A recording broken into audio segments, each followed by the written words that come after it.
What is up, folks? Welcome back to another live stream repair. Before we get started, it's feeling a little dark in here. Ooh, buddy, got a new light, and it's really bright. It's gonna take a little bit of getting used to. I'm like kind of almost squinting. Anyways, let's see what we've got to fix today. We've got a huge lineup, and let's see who we're gonna pick on first. We're gonna grab number 3485.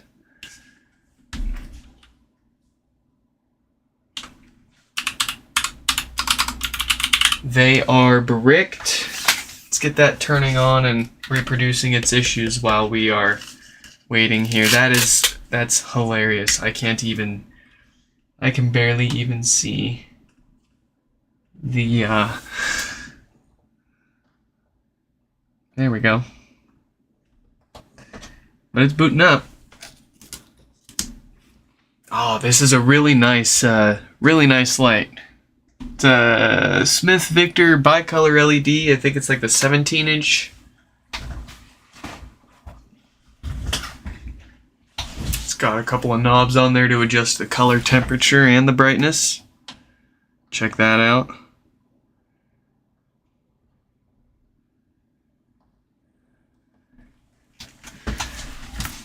It's got an option to hook up some battery packs to it if you need to. Did that finish booting? Oh no, it's looks like it's just booting eternally and forever. So we're gonna try this one first here, and then we'll look at number 3468.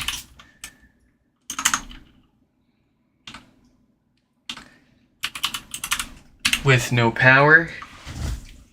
And then we've got 3493. Also no power. Then we've got Vishal. Actually, we're going to look at 3478 next, since they have a brick, and if it takes a restore, then we can work on Vishal's HomePods while that restores. And then, of course, we've got Will and Mike. They've each got their own mini with no power, and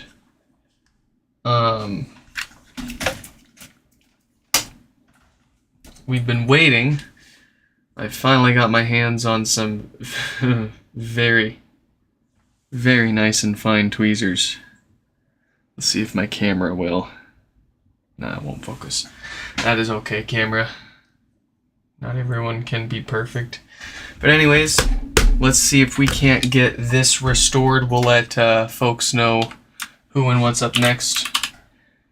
Let's find 3485. And it looks like we texted them, so let me pull up my glorified text messenger. And we've got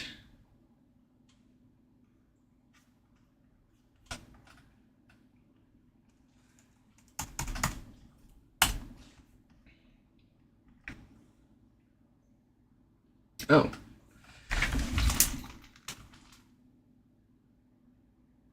This one is Nick. Let's get Nick's name up there. There we go.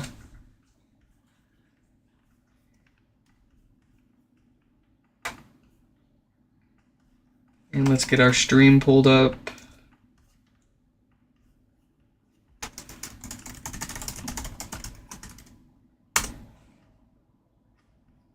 And 3468, we'll let them know they're next.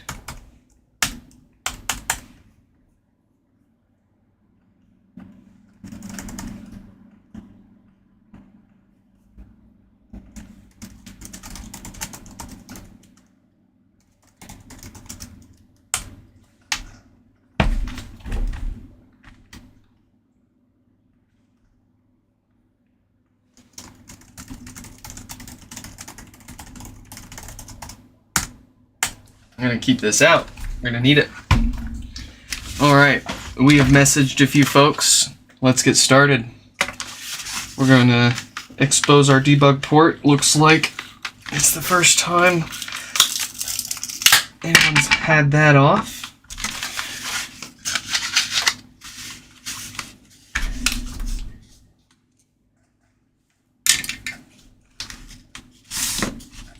I'll kick off the software restore here, and then I'll catch up with you folks in the chat there.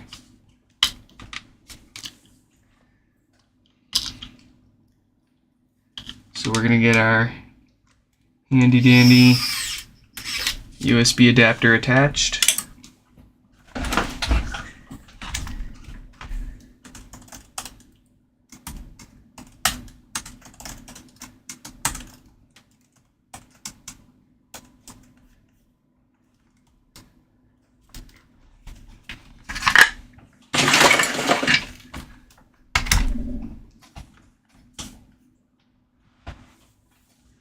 Alright, and then USB, the right power cable. I don't want to take the one connected to my kilowatt. And here we go, we're going to pwn it. We're going to reset it. We're going to try to restore it.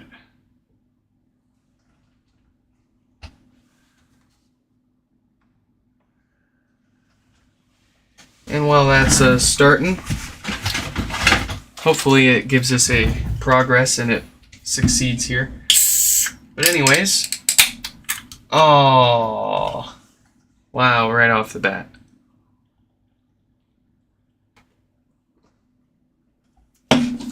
Possibly invalid IBAC. Dang. All right. Well, we'll give it one more go here, but that's a pretty damning error. There's a CPU issue with this one.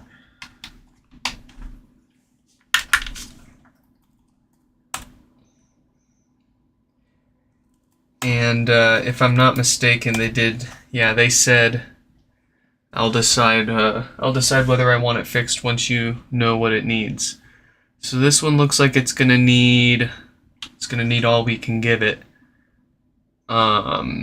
So that's going to be, as of this time, that would be with our shipping both ways included. That'd be an $80 repair. That includes hardware maintenance. We'll take it all the way apart and prevent everything else that HomePods commonly come into us for.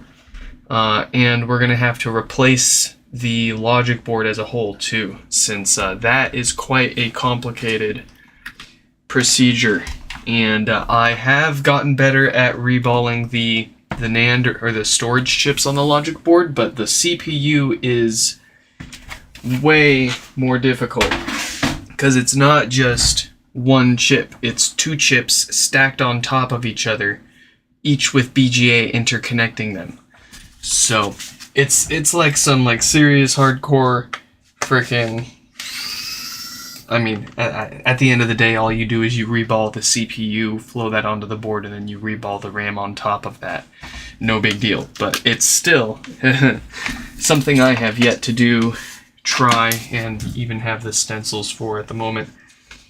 I do have logic boards, so we will... Oh, hey, they already texted me. They said, let's go ahead and fix it, so we're going to go ahead and do that then. So, I'm going to grab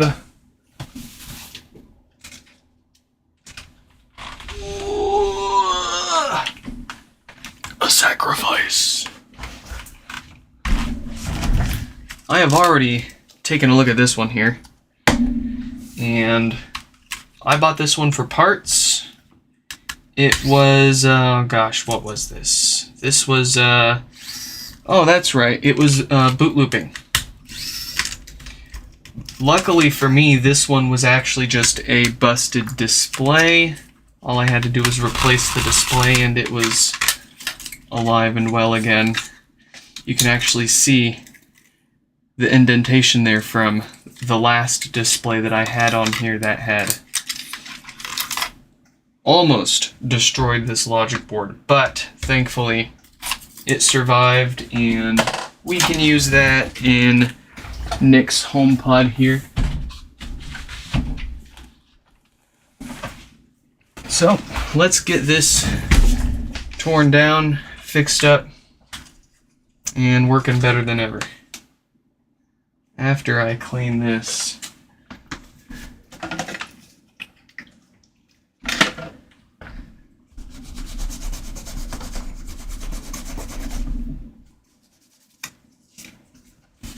okay.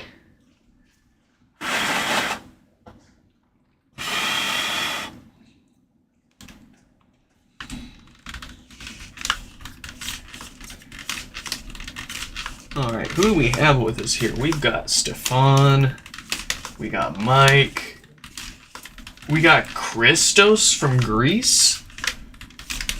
Oh, Tribbiani. Welcome.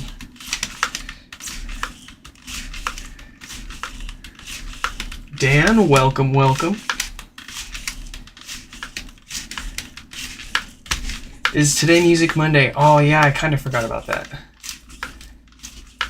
I won't do that to folks. I like to give people a fair warning with the stream title before I blast music. Nothing is more jarring than opening a live stream and it's just immediately like blasting you. I'd at least like to give people a warning in the stream title, like, hey, we're jamming here, don't join unless you want to jam, kind of stuff. Oops. We'll do it next Monday. Or maybe we can do it another day this week. We could do it tomorrow. We don't have anything planned for tomorrow. What, TTS Tuesday? Nah, what are you talking about? That wasn't a thing. No such thing. We can do Tune In Tuesday. Yeah.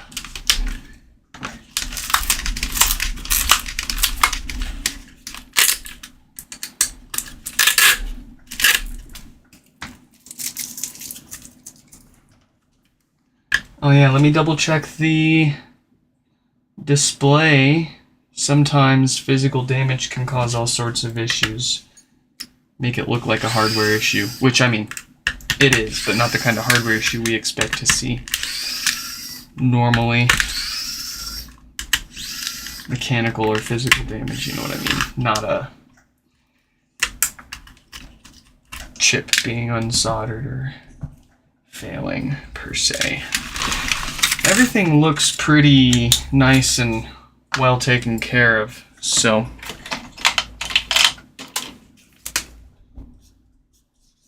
I'll put that in my pile of boards to attempt hardware repairs on at some point someday. Let's carry on with the teardown. I'm gonna dust it out real quick.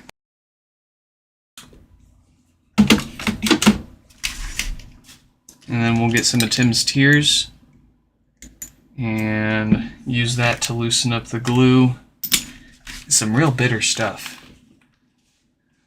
but it works really well on the glue that holds the basket down. So when we go to pry that up, it'll be nice and easy.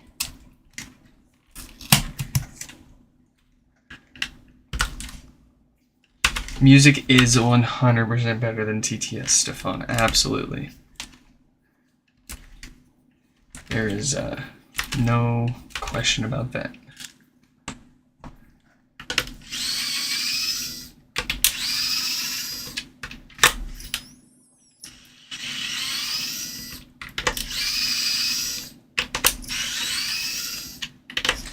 Or maybe also towards the end of today's stream, if it's not too late, and if there isn't anyone else watching, we'll blast some music. We'll blast them.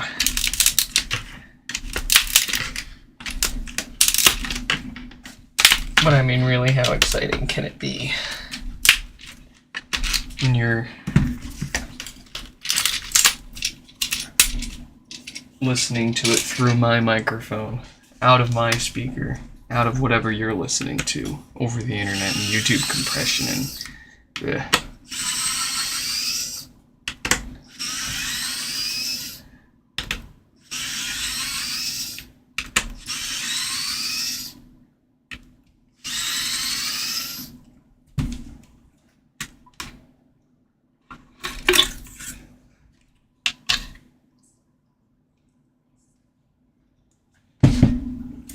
We'll replace this with solid rubber when we put it back together.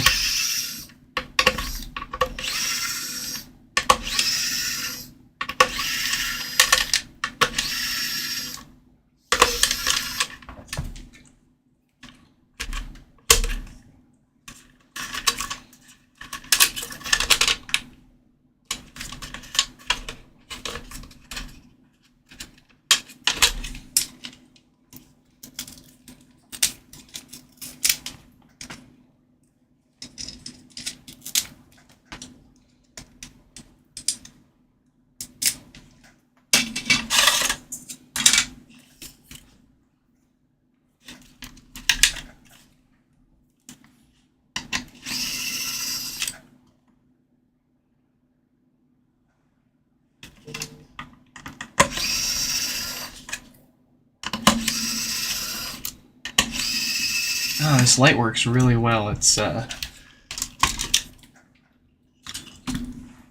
casting any shadows. Well, there's still some shadows in here, but it's working a lot better than the last lighting we had.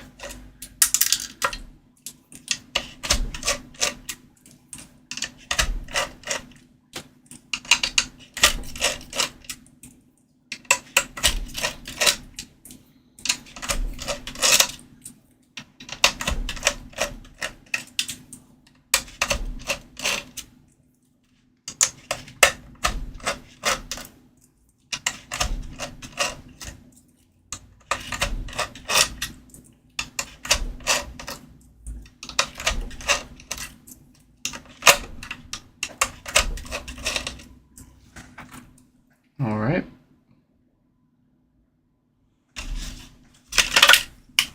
We are in. What do we need? We're going to need some new DC filters to prevent death farts. We've got a 48K dated Schottky diode, so those failing cause no power. Everything else, though, looks and smells all right.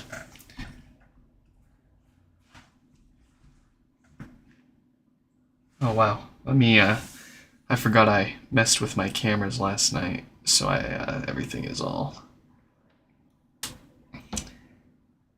out of whack.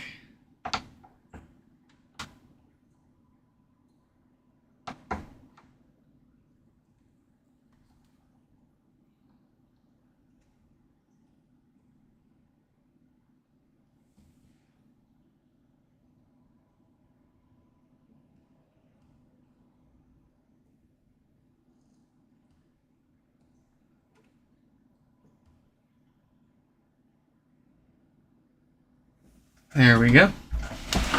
Let's get our filters replaced.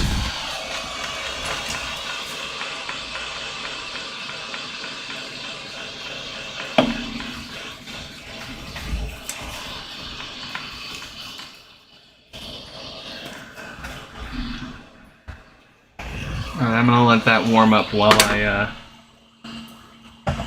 I grab something.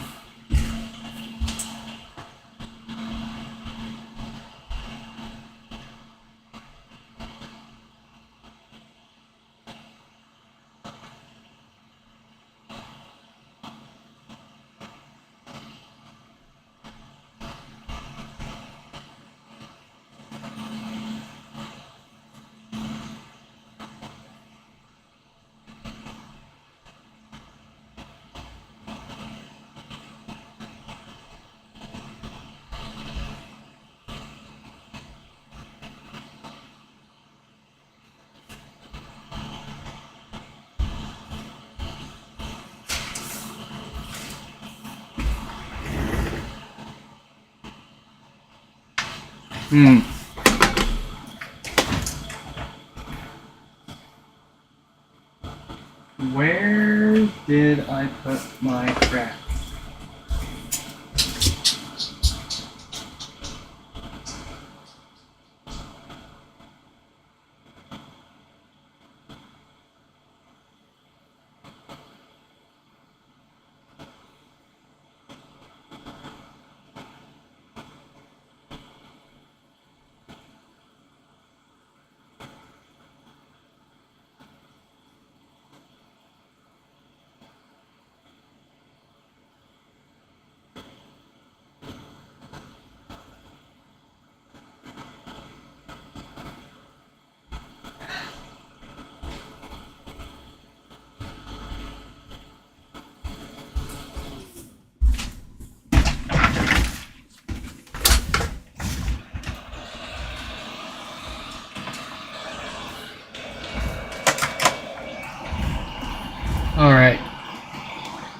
Sorry about that. Let's get our filters replaced.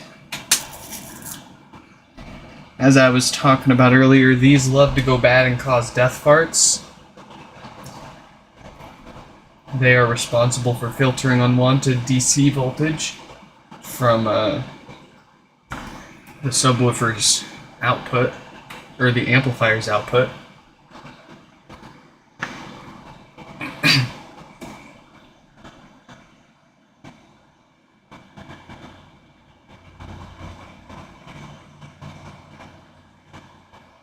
But be it low quality or age, they tend to go bad and roast the subwoofer speaker, blow up bits on the amplifier,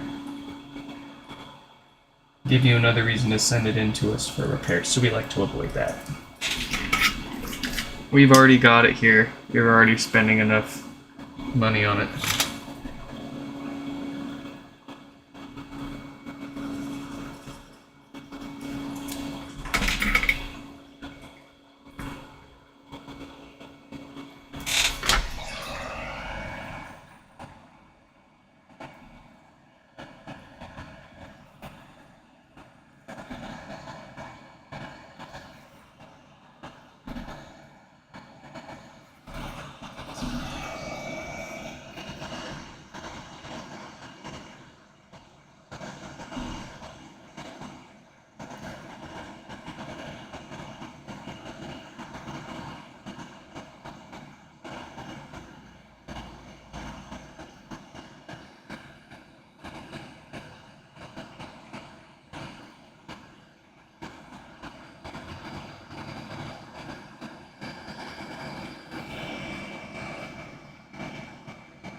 All right.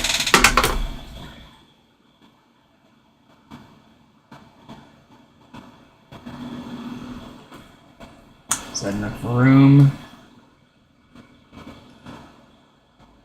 No, it's not. I gotta scoot that bottom one up a little bit.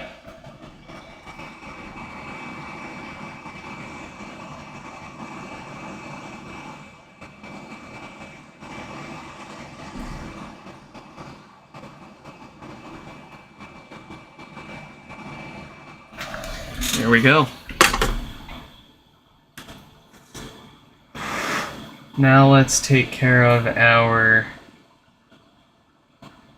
48K dated Schottky diode that loves to fail and cause no power. There it is.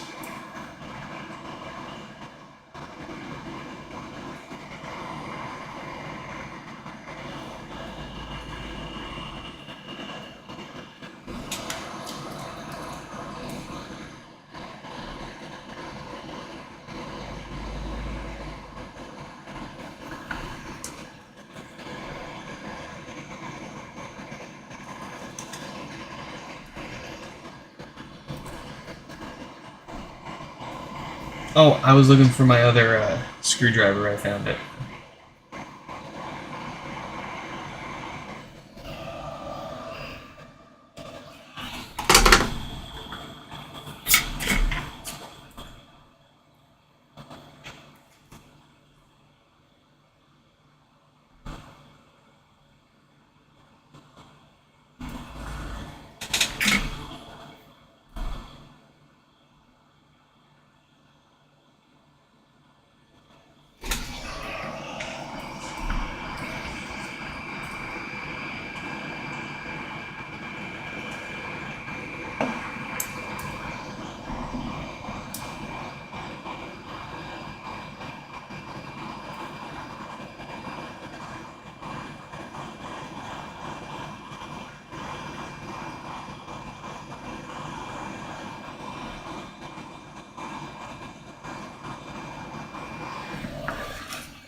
Alright.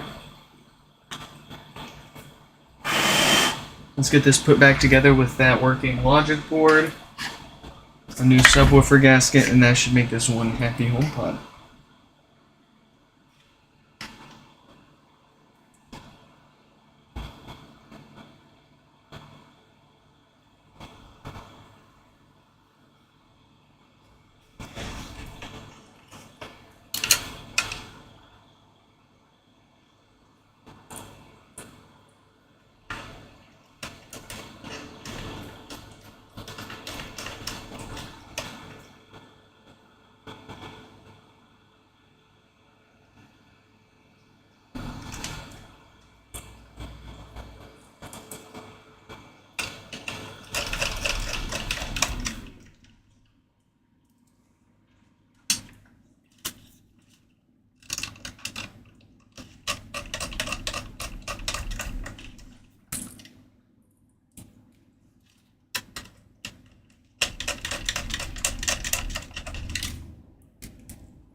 Awesome. We got Nick all fixed up and good to go with a new logic board and a little bit of hardware maintenance. Let's move on to number 3468 here. After that, we've got number 3493, so we'll let them know they're next.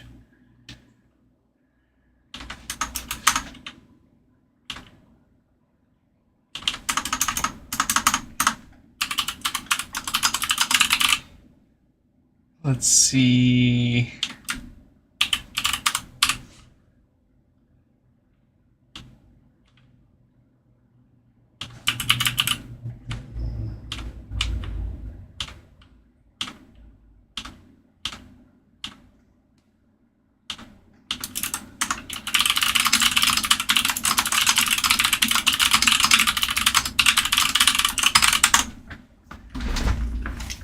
Let's see what we've got here.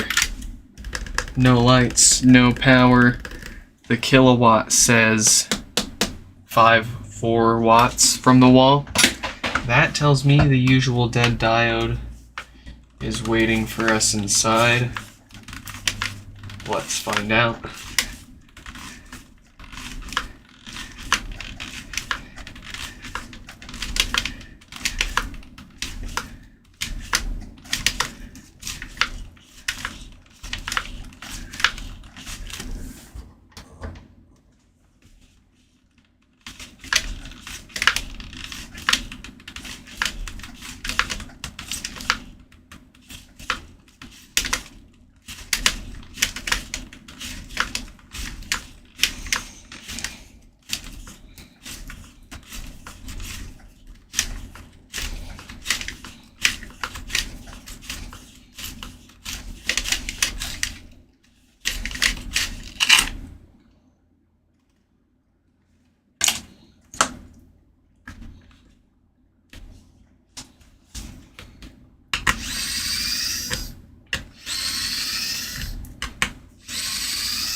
That one was pretty dusty. You can hear me. Oh, you can hear me breathing. That's part of the ASMR repair experience, Stefan. I notice myself like breathing heavier sometimes in certain steps, and I know people can hear it.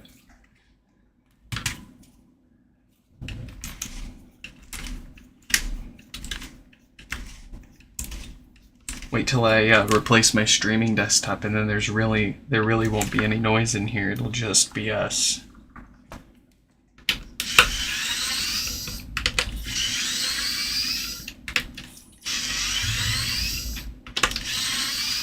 I'll have to have like a foot activated mute switch just so I can blink without you guys hearing it.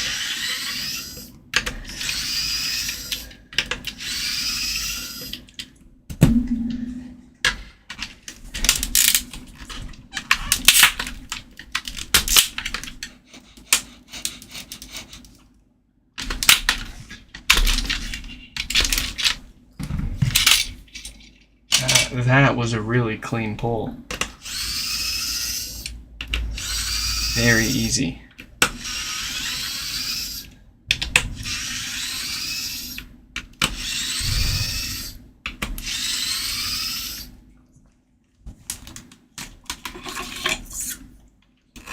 Say goodbye to the old stinky foam subwoofer gasket.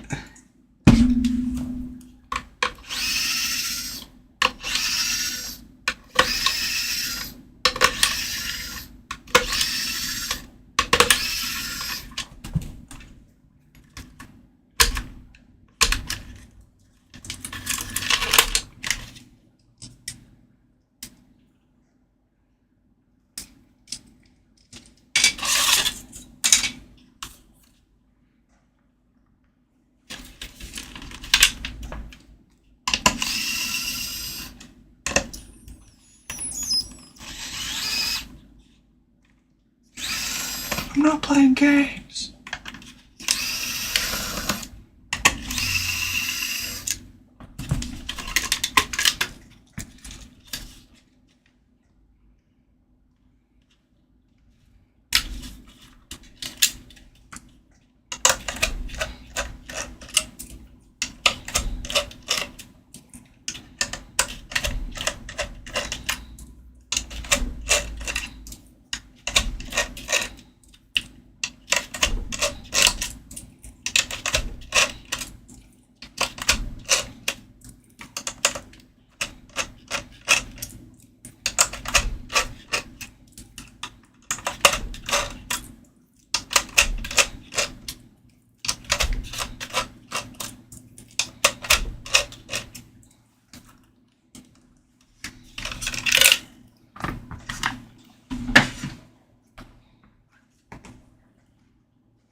Filters first. We don't want this coming back for death farts.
The clear stuff on the board is Flex, and this stuff is some new lead-free solder. That's right. We're big boys around here. We use lead-free solder.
All right.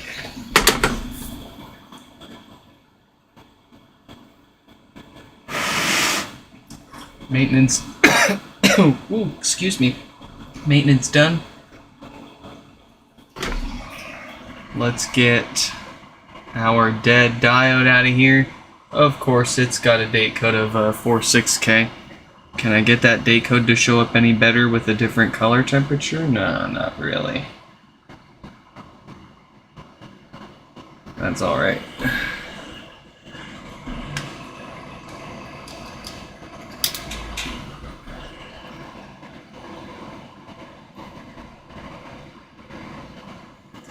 One day I'll spend the money on Northridge Fix's really nice anti-glare microscope camera.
That's it. Let's put it back together.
What's for dinner?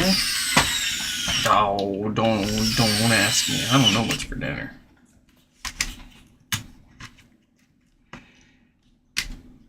Oh no, I have no idea what's for dinner.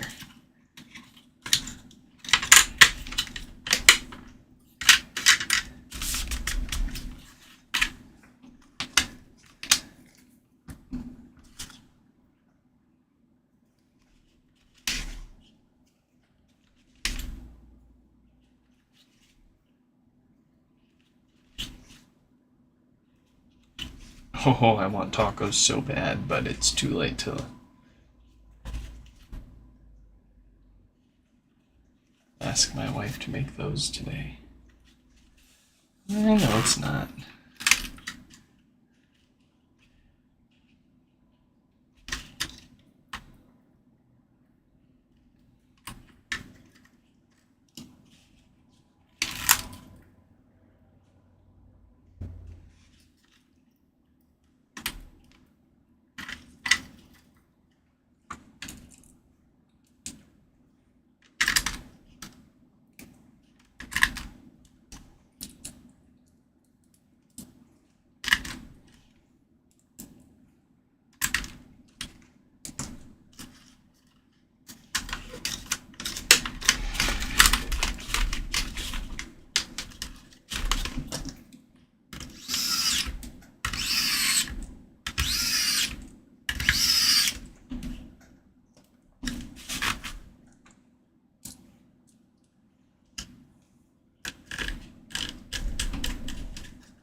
Yeah.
Birthday cake milk churro? Ooh, I don't know about that, man. I don't know about that. I'm a caramel apple empanada kind of guy personally. And the churros are pretty good too. But I don't know about milky, creamy stuff. I already get any of my Taco Bell with like no sour cream or any creamy sauces. I'll have my wife try one and take a bite of that. I hate wasting food.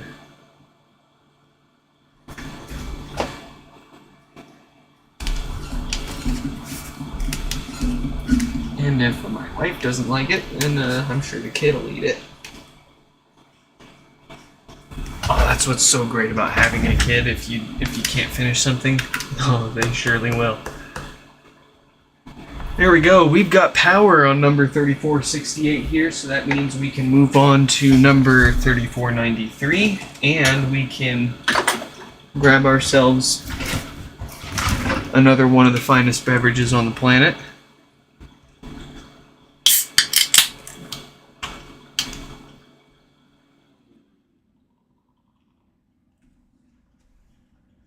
It might be Japan. I might move to Japan.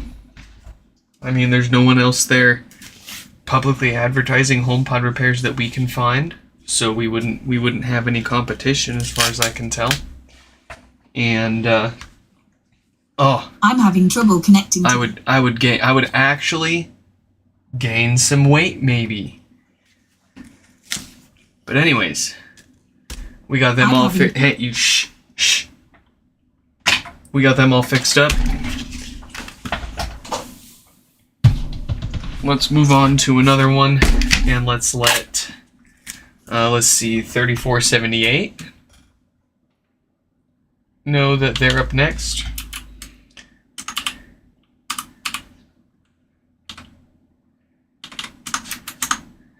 Where is number 3478? They are in my phone. In my phone. Let's see here.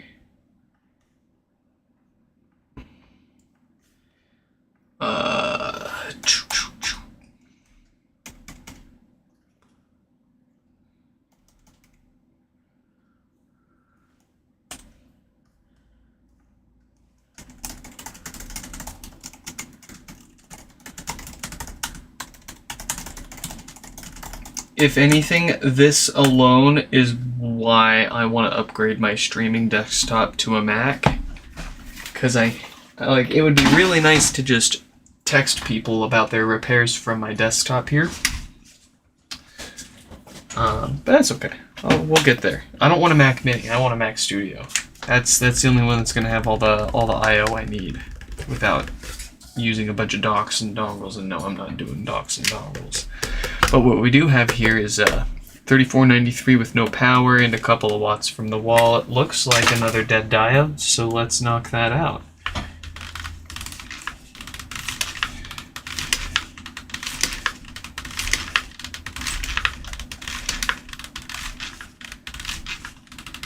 Have I ever tried a cactus cooler? I don't believe I have.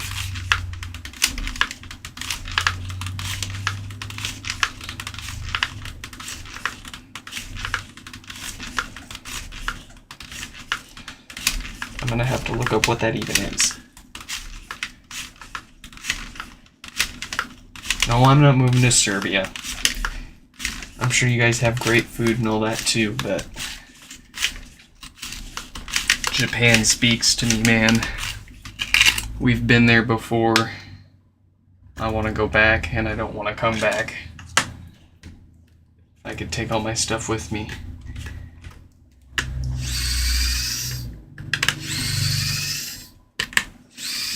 But I don't, I barely know a lick of Japanese, so I gotta learn that if I want to actually live there.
A little bit of maintenance first, some new DC filters to keep the death parts away, and then we'll flip it around and replace the diode that failed and caused no power.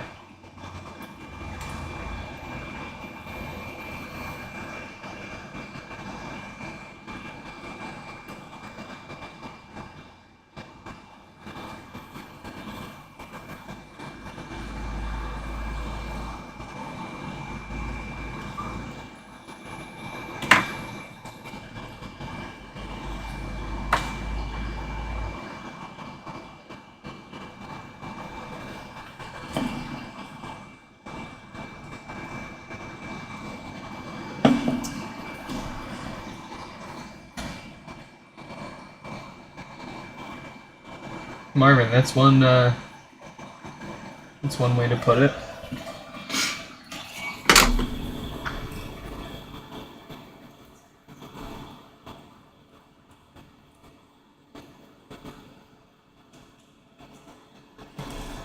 I mean, skill issue. Skill issue. Right?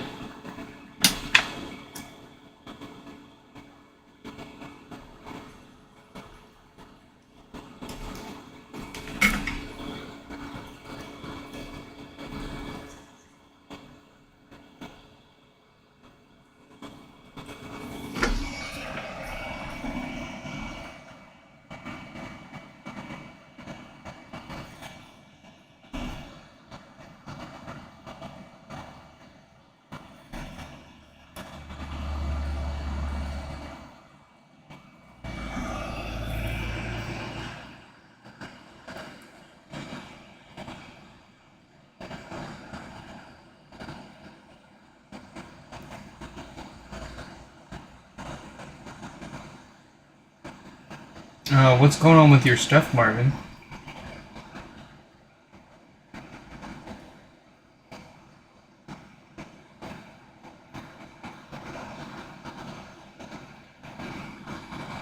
Oh, maybe I might have wrongly assumed that you weren't able to fix 3 different HomePods now, and you're not any HomePod richer per se.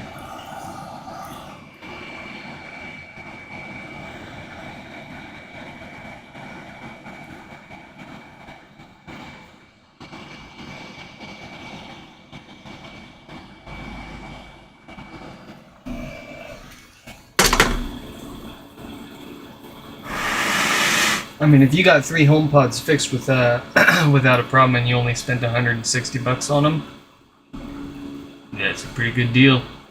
If you ask me, no skill issue there. I take that back. We got a 48K data diode there. That's definitely what's causing our power issues here. Let's get that replaced. 2 broken ones for $160. That's a pretty good deal still. I'd do it.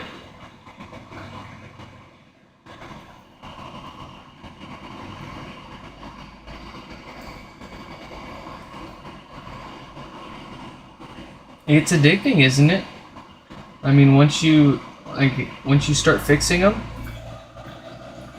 if you can get your hands on more broken ones for a good price, I mean, it's so easy and it's so rewarding. Like, you get such a great speaker out of it. Next thing you know, you're buying a bunch of them and filling your whole house up with them.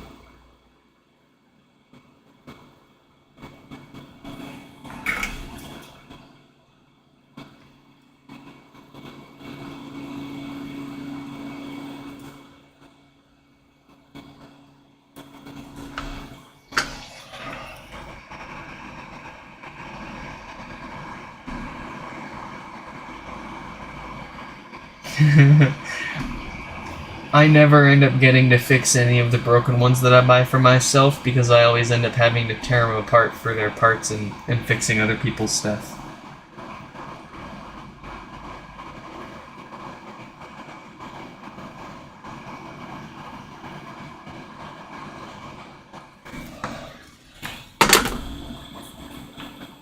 At one point, I'm sure I had more HomePods than most any other person. But I've since had to sacrifice many of them, and my parts to working personal pods ratio has declined since. It's been hard to keep up because people want too much for broken ones. Dang near as much as used working ones.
Everyone's all beat up from daylight savings time. Tell you what.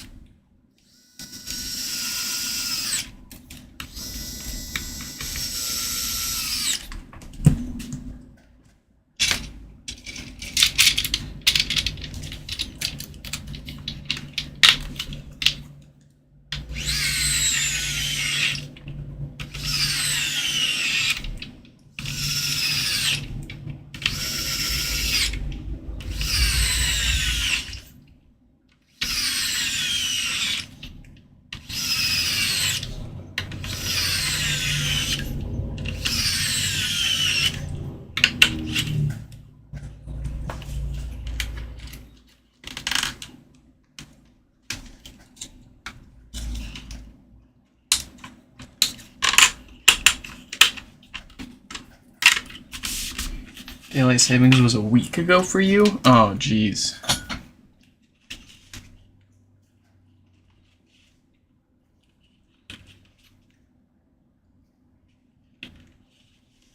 Oh, in about a week or two.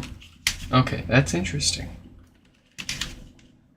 I didn't actually realize that, but it makes sense. It's not like the whole world's coordinated on using the on switching over to daylight savings time on the same day.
Connecting to the internet.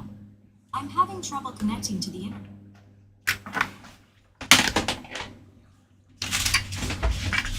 All right.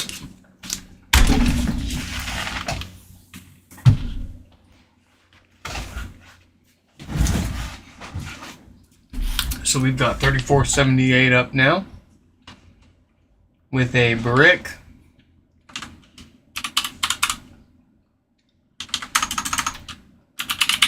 Looks like it's a eternal boot per se. Oh, it just restarted, so it's a boot loop. It is a boot loop, but nonetheless, all the same approach for us here. Let's let Vishal know that they're up next.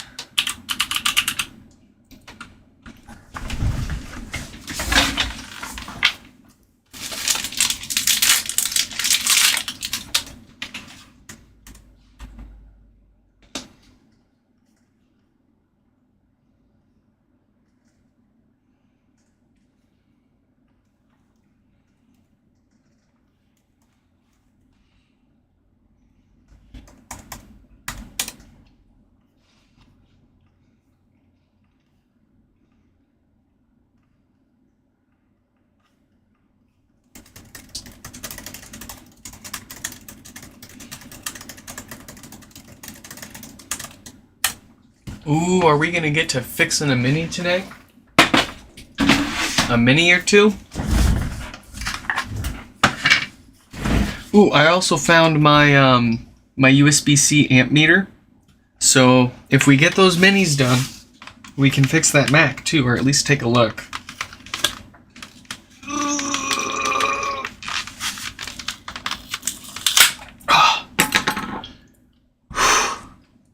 First time anyone's been in there, that's for sure.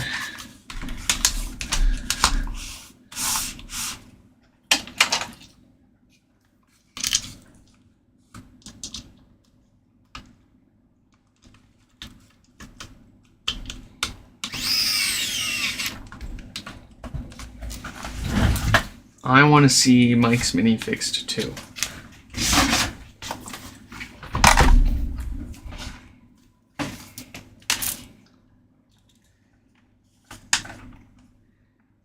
Let's see what we've got here. Give it a good ol' pwn, a reset, and a restore.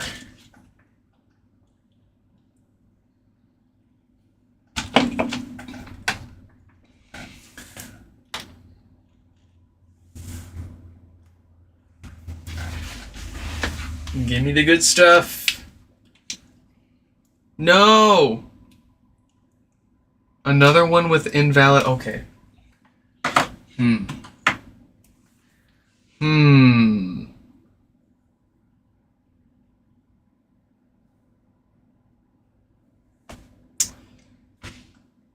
Now I'm getting a little suspicious. Is it really another one with invalid IBAC?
Invalid. Okay, well, I guess this one's got a hardware issue as well. I guess they can't all be bad NAND or software. But it is kind of strange that 3 in a row now were bad CPUs. Interesting.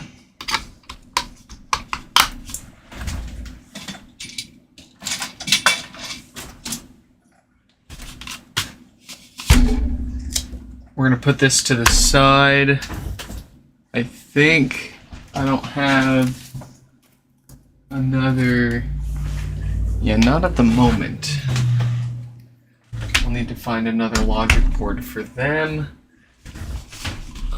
Where is...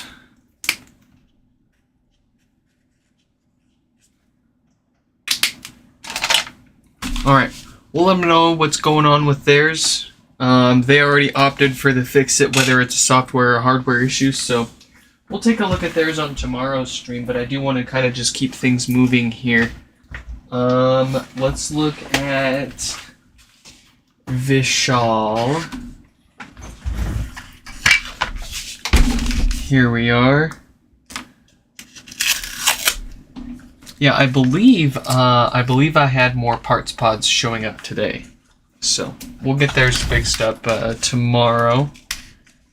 At least we know it needs another logic board, so let's get this.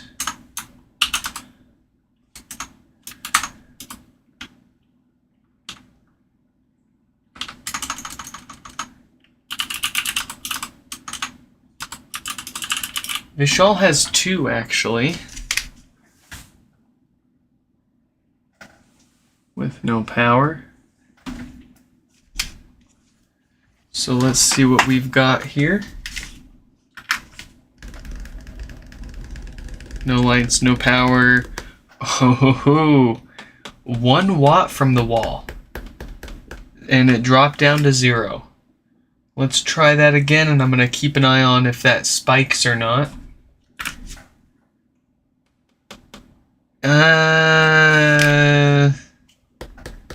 Interesting. It goes up like a watt, and then it falls down to 0. I don't think it's going to be a blown fuse. But it's interesting because they sent 2 in for no power.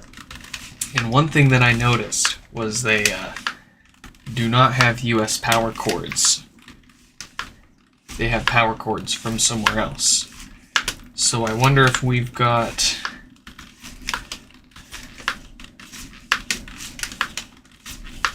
a blown cap on the power supply.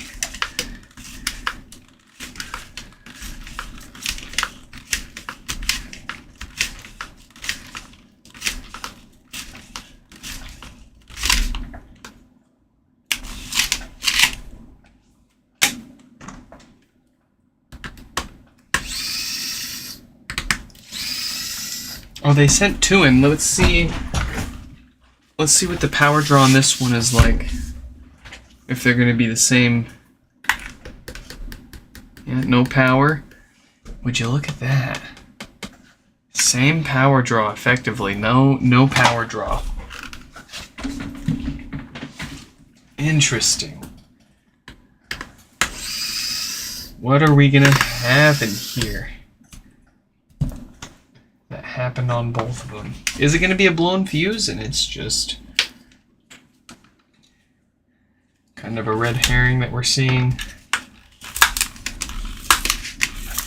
That little bit of a spike. I wouldn't expect it because of, blown fuse. It's not like you're plugging anything in.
Oh no. Oh, this isn't gonna be fun.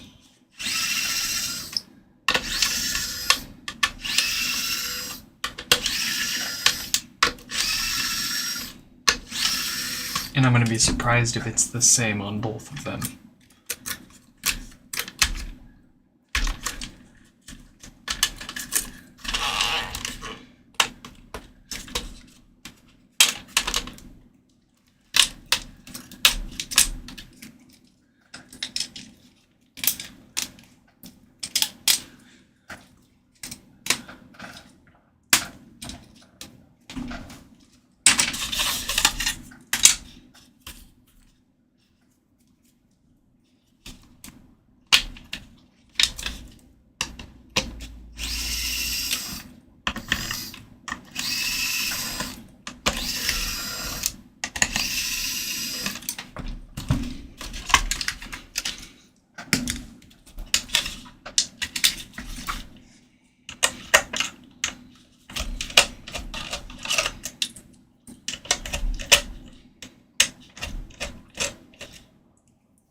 Oh no.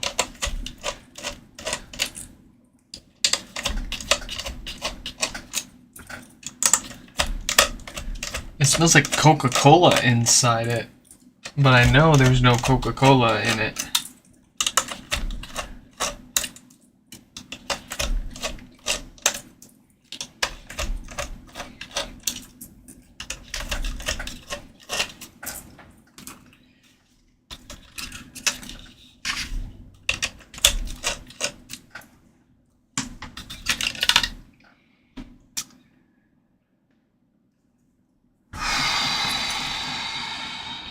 Yep. Yep. Big cap exploded and leaked everywhere. It has started to corrode the power supply. You can see it bulging right there. A bit leaking out here. Let me taste it. Yeah, that's what I'm smelling for sure. Wow. That is truly sad, but as soon as I unboxed these HomePods and I saw the power cables attached to them, I was like, these are going to be blown juicy caps. I call these the juicy caps because they're the biggest, thickest, juiciest ones inside of these HomePods. And this often happens on 200 or 220 volt power. I never see this issue on any US powered HomePods. Nothing 100 or 120 volts I ever see this. Hopefully it's just the power supply and the amplifier survived. It's starting on the power supply or on the amplifier. So I'm hoping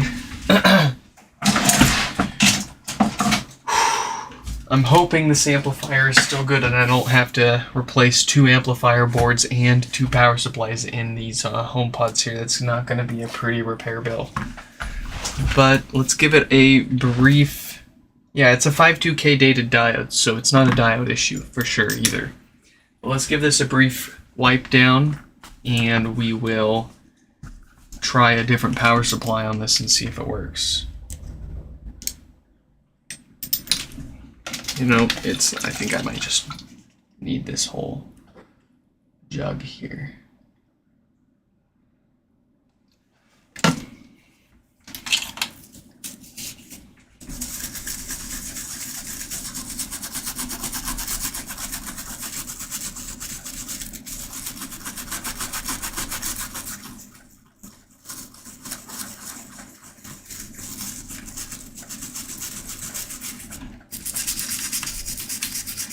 We do need to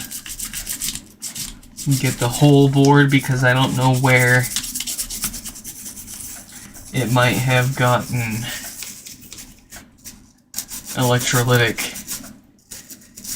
capacitor juice on it. And that'll definitely cause it to corrode over time too. Even if it's not corroded yet.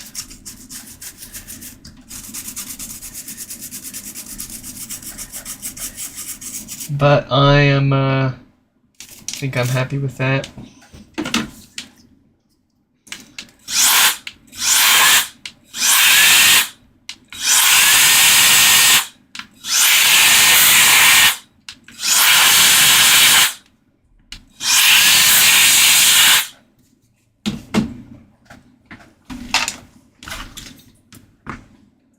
So there's a bit of maintenance that we still need to do to this board. It needs new filters, and the 10 ohm resistor next to the subwoofer is blown to smithereens. So we'll need to do some maintenance to this, but first let's see if it's even worthy of maintenance or if it just needs to be replaced entirely here. Fingers crossed for Vishal here. This will make a fair difference in the repair bill if we can get these amp boards working.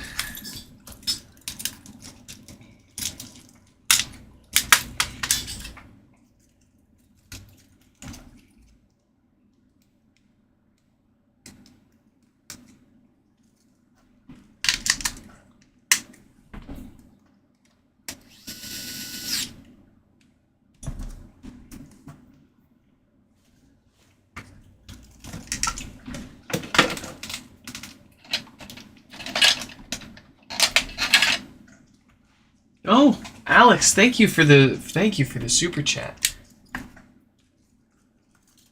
And of course, you know, we're happy to fix your stuff.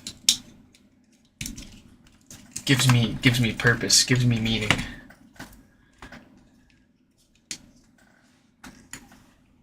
Well, let's see. I'm gonna safety squint. I'm a little nervous. It works. It works. Well, let's see if it actually has a bass output here.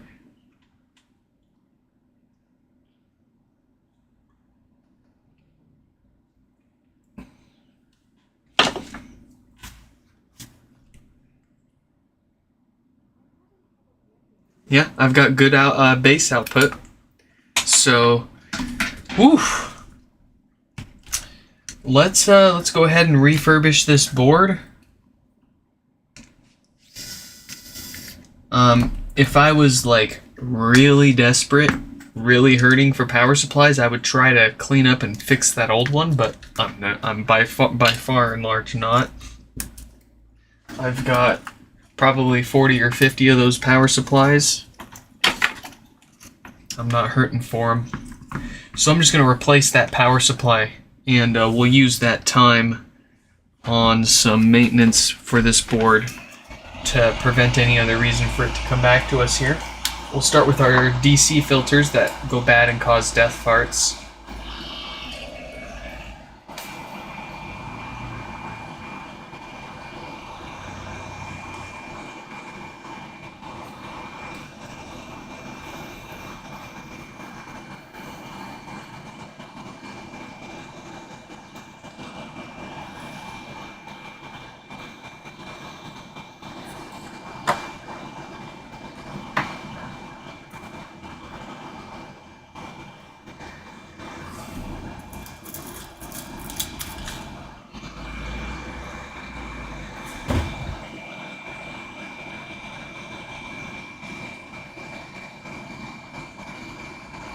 I mean, if your diode was shorted, then that was probably the problem. I don't usually see these two I don't usually see a shorted diode and that cap on the power supply blown at the same time. It's usually one or the other. But yeah, if you're not in the US, if you're using 200 to 220 volt AC power, your chances of that big cap on the power supply blowing up are there. I don't know what they are, but they're there. Worth me putting up on the website. I just haven't gotten around to it. Where we haven't have. Oh, my test board.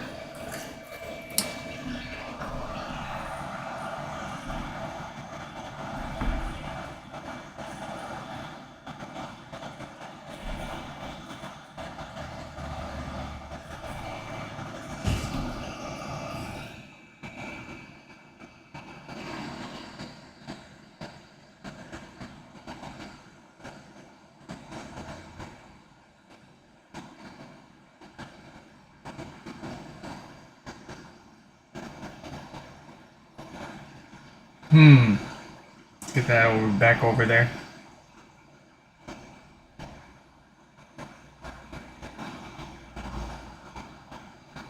Very nice.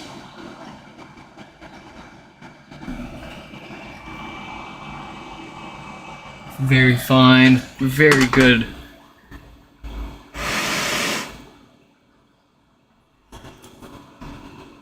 And, well, I mean, based on the fact that our 10 ohm resistor over here was, well, what's left of it, those filters needed to be replaced. This HomePod almost certainly had bass issues or death farts before it ultimately stopped turning on here. Oh yeah, no, 52K dated diode. It doesn't need a new one of those. But let's go ahead and replace that resistor.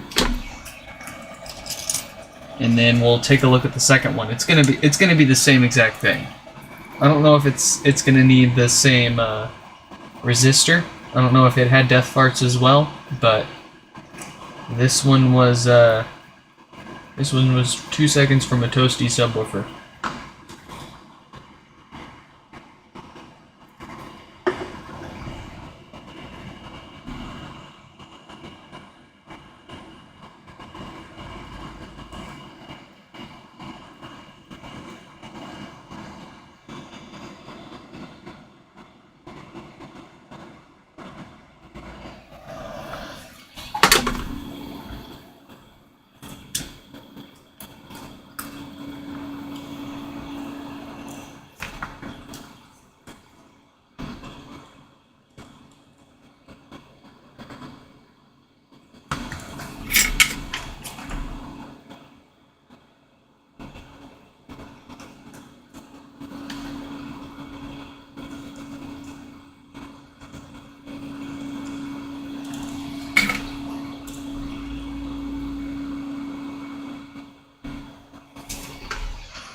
Alright, that'll do it for this one.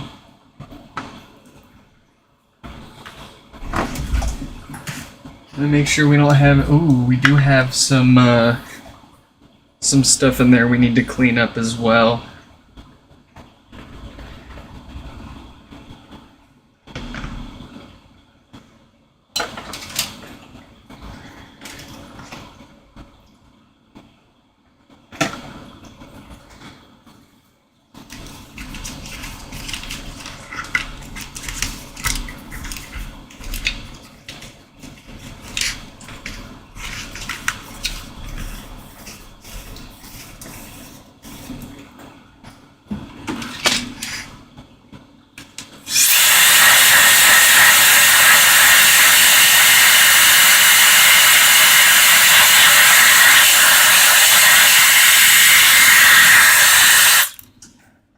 That's interesting. I just noticed also that the mount for the power cord's broken. I've never seen that before. What the heck? I mean, it's not going to cause any problems, but... Huh. I don't know what to make of that. Let's get this back together. We're all done with this one.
I mean, you don't have to pay for your repairs, Mike. I've got more value in the HomePods than you would pay in repairs.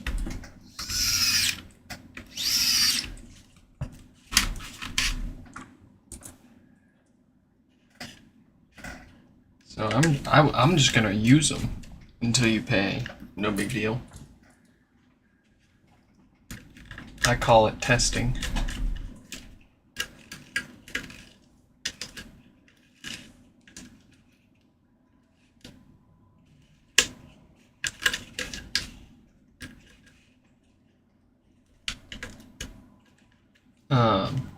But just a little spoiler. Will has been waiting longer, so we're gonna do his first.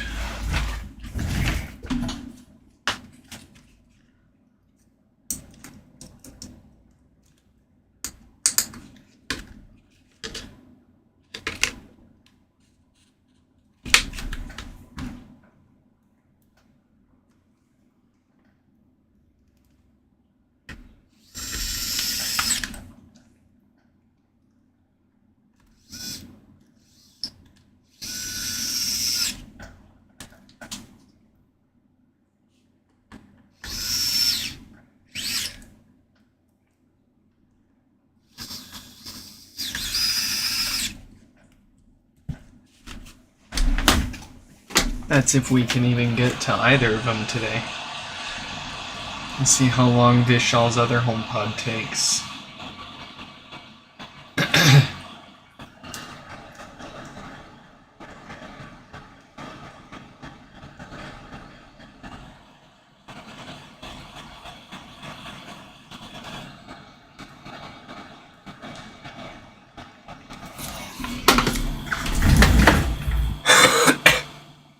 Excuse me.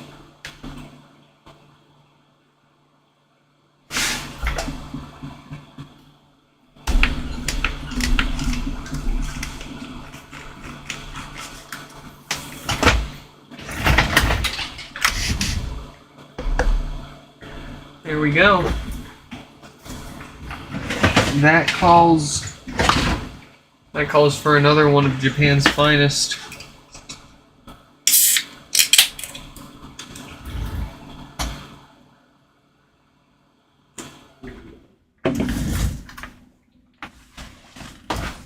So we already know the power draw and what's going on inside of this one most likely. I'm having trouble connecting to the internet. I bet you are. You're far from home. Unfortunately, with ones like that, it's only a matter of time before it happens again if they're using 220 power. But let's see what's going on with this one here. We've already looked at the power draw. It's doing the exact same thing as their other one. And it had a very similar power cord. You know what? Excuse me. So we'll get this one apart, get a new power supply and all that, assuming it's the same thing. Hopefully the amplifier isn't corroded.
You can, Stefan.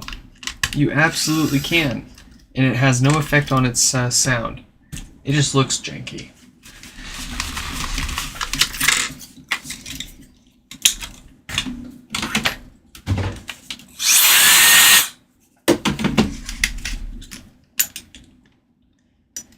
Is the wolf box too loud for you guys? Do I need to keep muting myself whenever I pull that out? Or are we good? Are we good making you listen to it?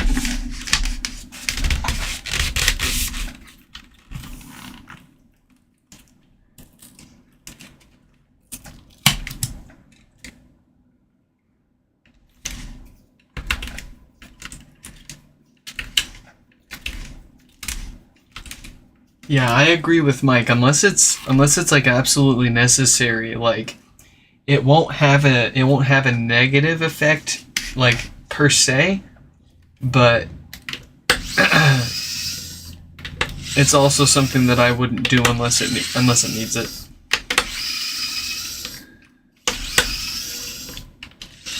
Like if it's gross and nasty and you can't clean it up and it's like falling apart, yeah, then I would definitely consider that.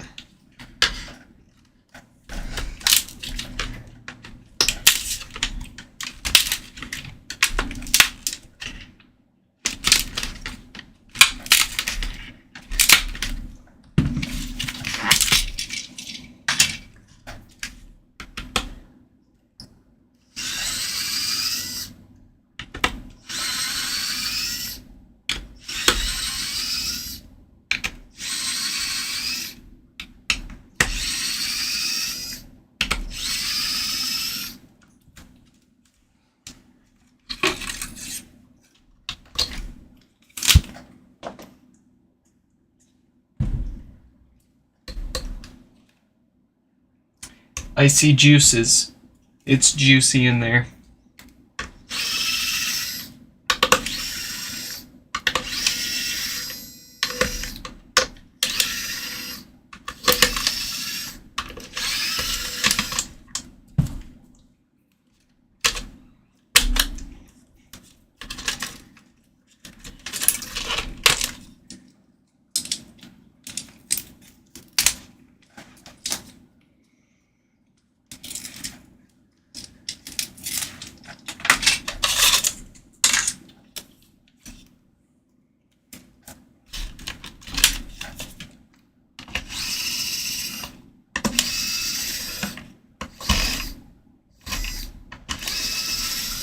Are the blown caps because of 220 volt? I can't say for certain that it's because of the 220 volt.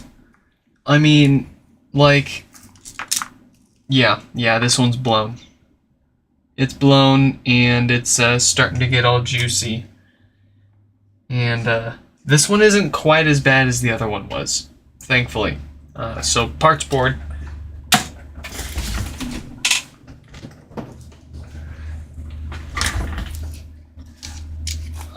So I can't say it's because of 220 volt, but like the correlation's there at least. Like 220 volt definitely seems to exacerbate that capacitor's failure, and I haven't seen it failing on 110 volt, 120 volt, whatever. Y'all know what I mean. Anytime you mention an AC voltage, someone else has to say, "Oh, don't you mean?" Yes, sure. That's what I mean. But anybody that understands the point that you're actually trying to make knows what you're trying to say.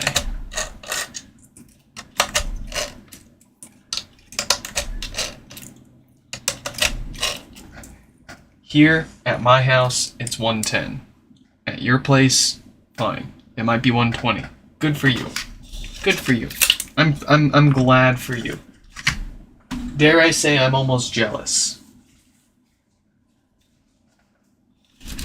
Let's get some of that juice out of there. We don't want it corroding things over time.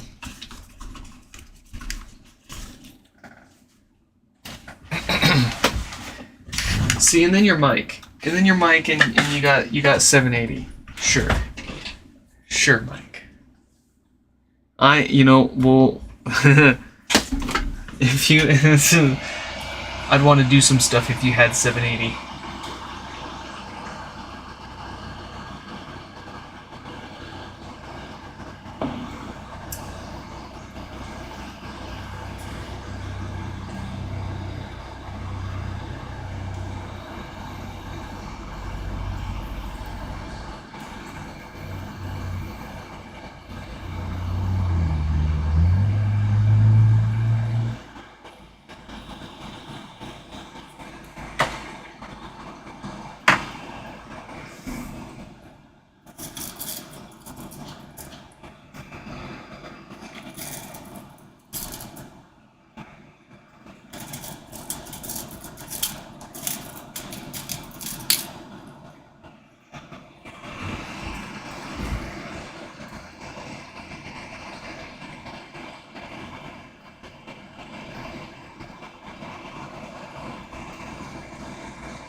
I gotta say, lead-free solder tends to put stuff just right into place a lot easier than the leaded stuff.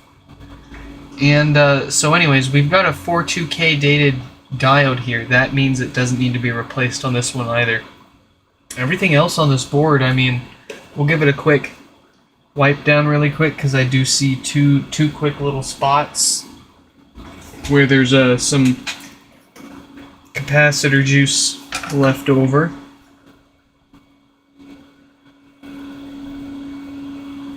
We don't want that flying around. Since I've got it, we might as well clean up our work. I never bother cleaning this stuff up. It's no clean. But we're here. We'll do it. Alright. Let's get this put back together.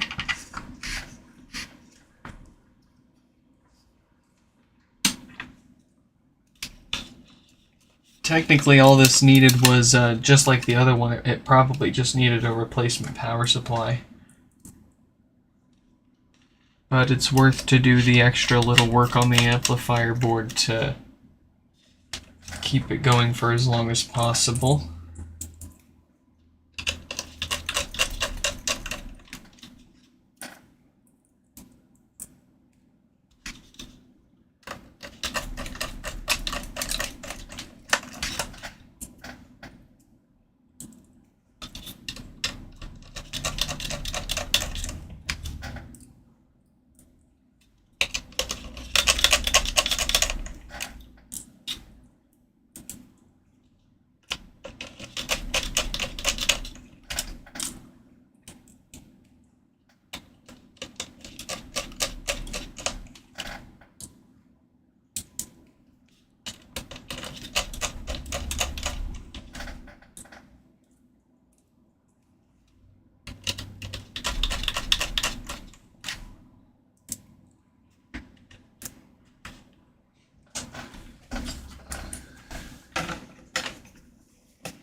It's at, I haven't gotten a text back from my wife yet, so at this rate, we've only got a minute or so left to put this thing back together, and we've got at least 10 to 20 minutes to see if we can't get a couple of minis working again.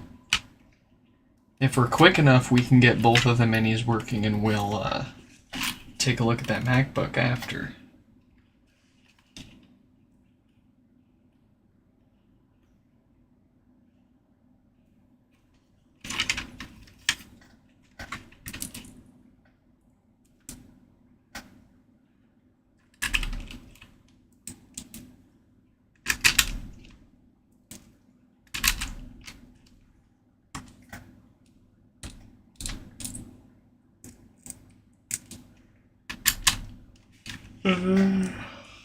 Oh, I might take a nap first, though. I don't know, Stefan. I'm getting pretty tired.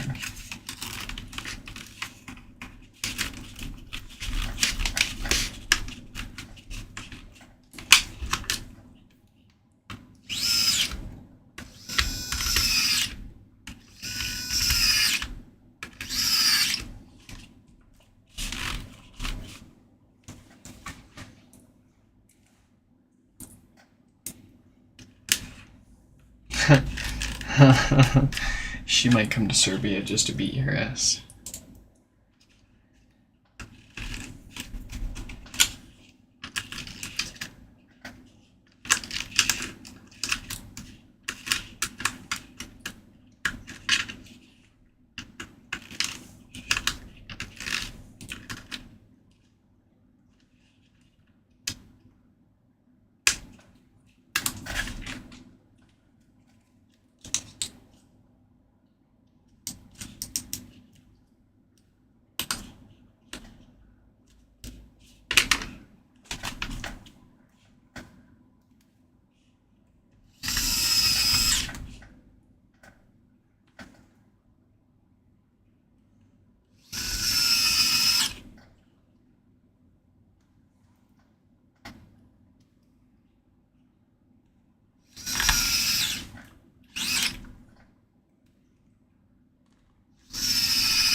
Mini.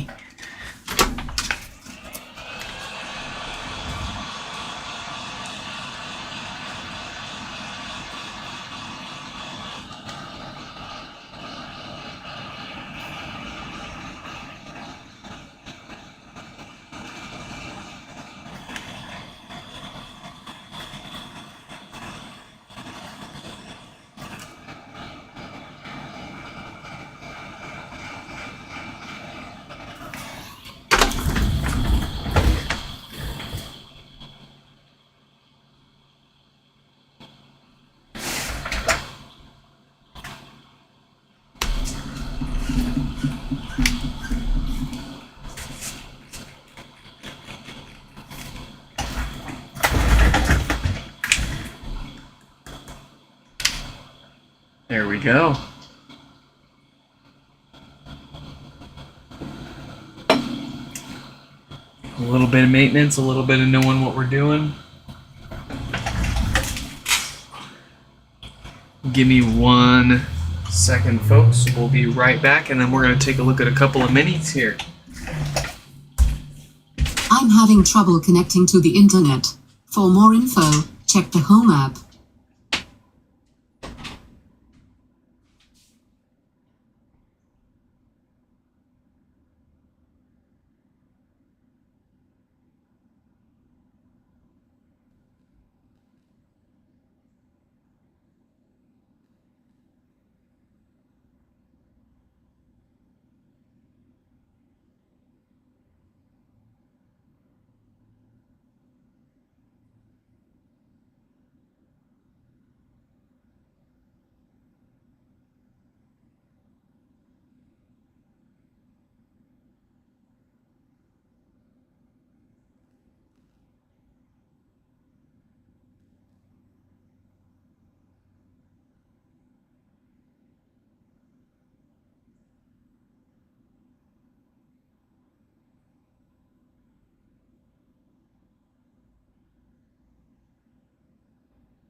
Did it catch on fire?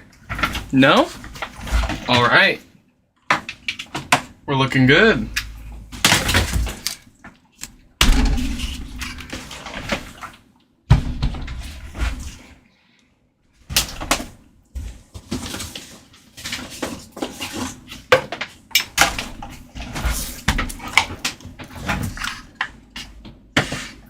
Can you come over? It might be weird because you're like 16 and all, and I'm like 30. But,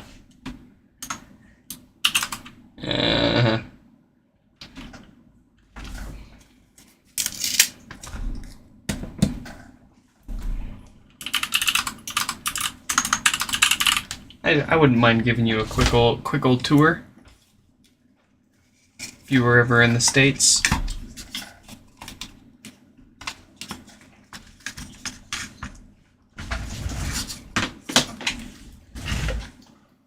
Let's see. Okay. Got a couple of parts boards here. One of these are mics. Let me see. I think that's this one. Yeah, this one's mics. One of these is Mr. Brick. We're not gonna mess with Mr. Brick. This one's Mr. Brick. We're gonna put Mr. Brick over there. This is my parts board. Okay. We left off with Will's Mini that had no power because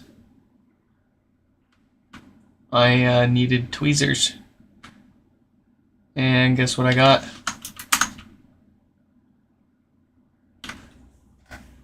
I got some very, very fine tweezers. Look at that.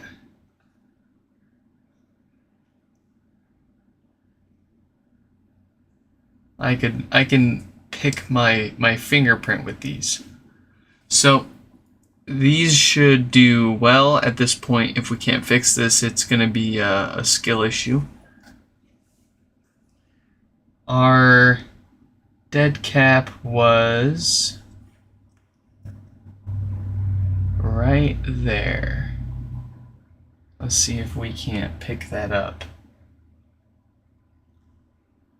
with our tweezers. Oh, I do have a grip on it. All right, these will work. Ooh, these will work really well. Here we go.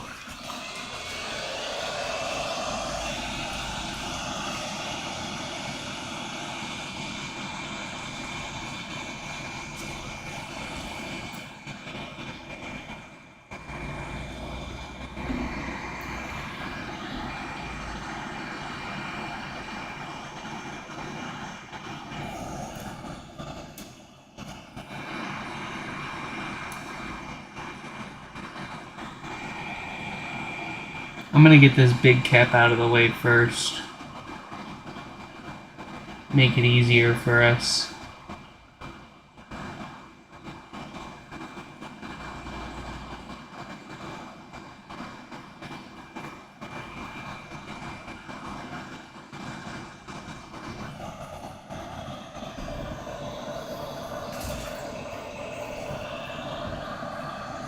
Can I play music? Yes, I can. I'm gonna play my music though. The next official music stream that we have, I'll give you guys a QR code and you can cue your own music. But for now, we'll play some of my music. You know, we're just hanging out at this point. We've got some extra time here. I'm gonna play Zed's Dead's new album.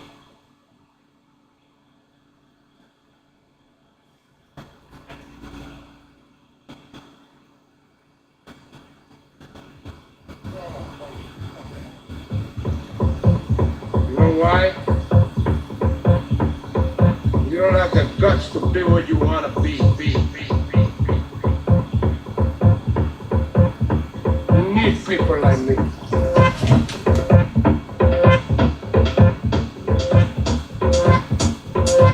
You need make paper like me so you can point your fucking fingers and say that's the bad guy.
Second leg to the back guy. Come on. Last night I want to see a back guy.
fine form of energy. Although invisible by itself, light reveals most of what we know about our surroundings. How can invisible energy make things visible?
To the stars.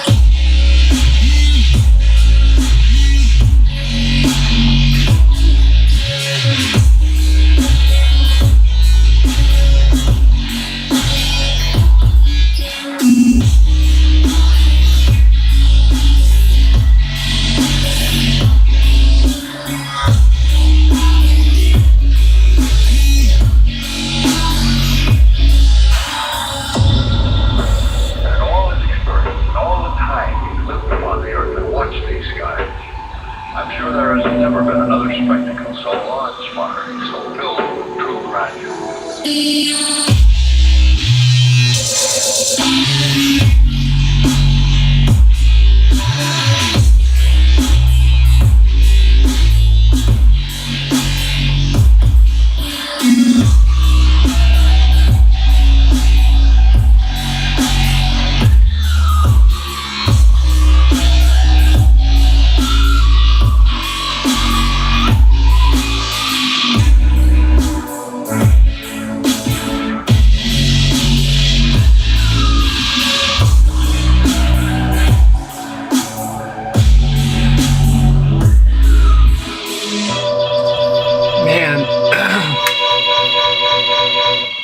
It's just, oh man, this stuff is just, it's too small for me to see. I actually have to use my camera for the first time. And my camera is just not good enough.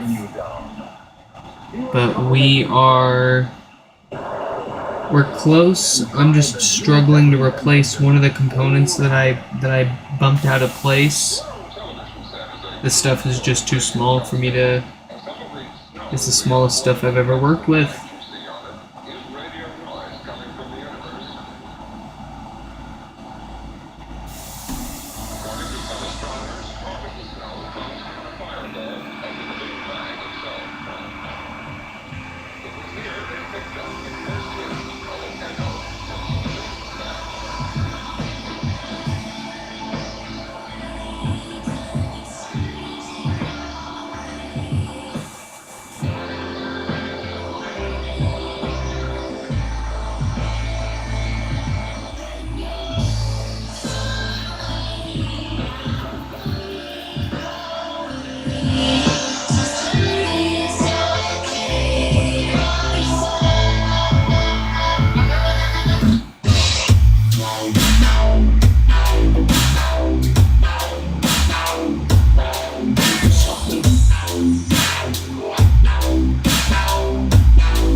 The only reason why I'm still working on this is because we've got the time for it.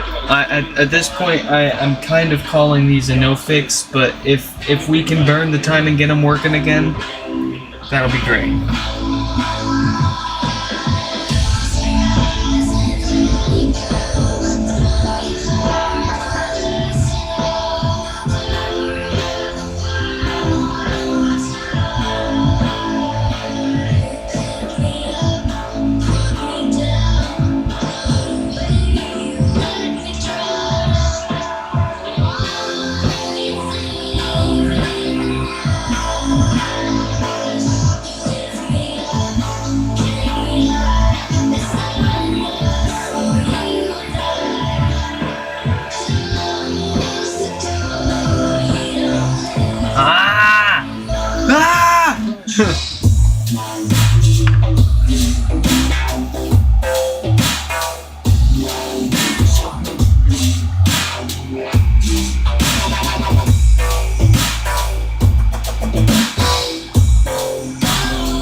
I think, you know, folks, like, as much of a wizard as I might seem here, we might have found our limit.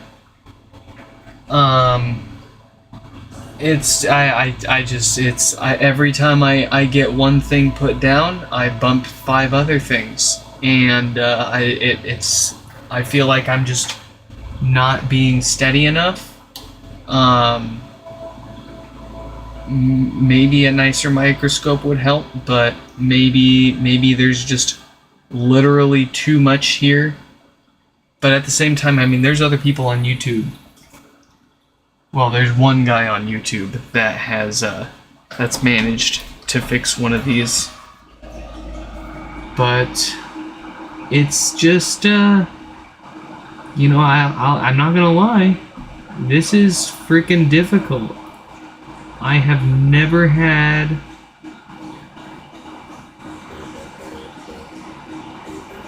so much little stuff packed into such a small spot.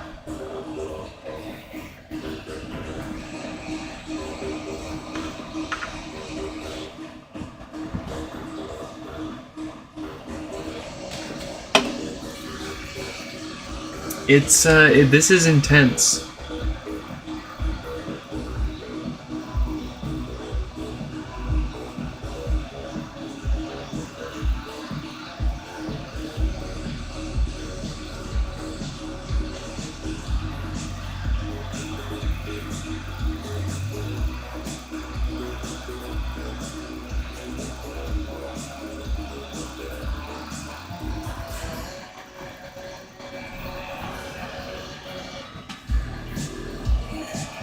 Practice and patience.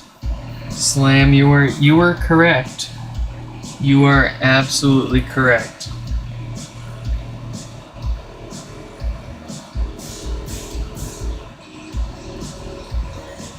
And I can see him. We've got the little guy right here that I bumped. We've got another one right here that I bumped that's stuck to this capacitor. I got these ones replaced at the cost of bumping this one. I got all of these ones replaced at the cost of bumping these ones under here. You know, I mean, we're gonna keep working at it because I don't.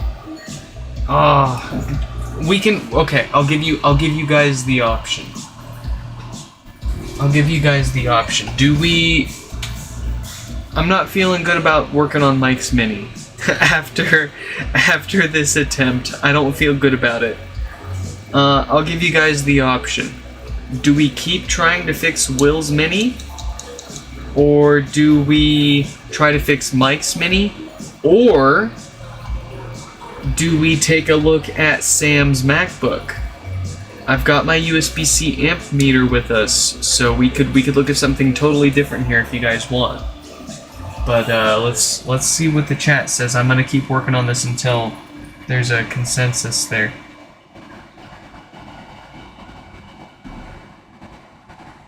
But I tend to be the kind of person that gets. I can only spend so much time on one thing before it just gets frustrating and I should walk away before. I should walk away and try to work on something else until I feel like taking another stab at it. I'm gonna have to move this one out of the way too to make room.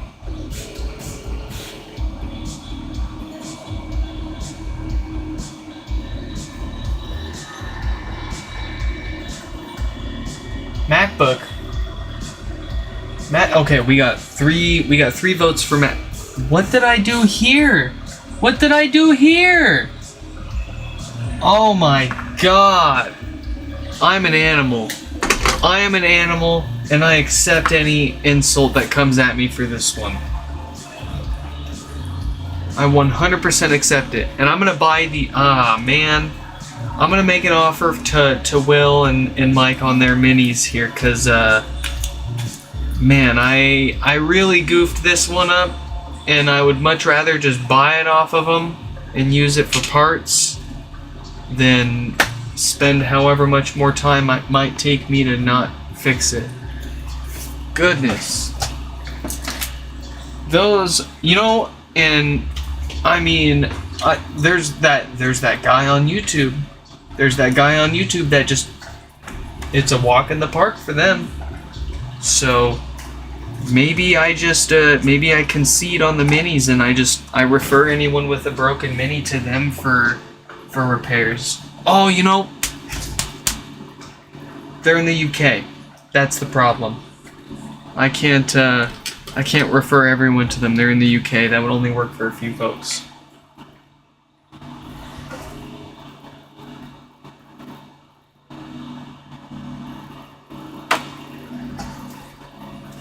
But you know, I keep this stuff around. Whenever we run out of things to fix, I'm always digging that kind of stuff back up and trying to rebuild it and get it working again.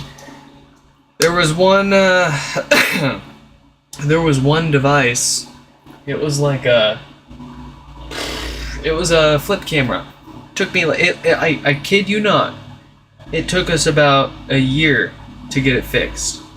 And when I don't even remember. I'd have to go back through my emails and look through it. But we finally got it fixed, and all they wanted was the data off of it. So we made a copy of the data and sent it to them, and it was incredibly sentimental to them. I'll say that. We got to keep the camera, so. Let's take a look at this MacBook here. I'll go ahead and put what's up with it on the screen here. This is Sam's MacBook. It's an A1989. It's got no power. Let me turn the volume down really quick so you guys can better focus on what I'm saying here for a sec. So, we got this in. It had just a little bit of minor liquid damage and corrosion over here.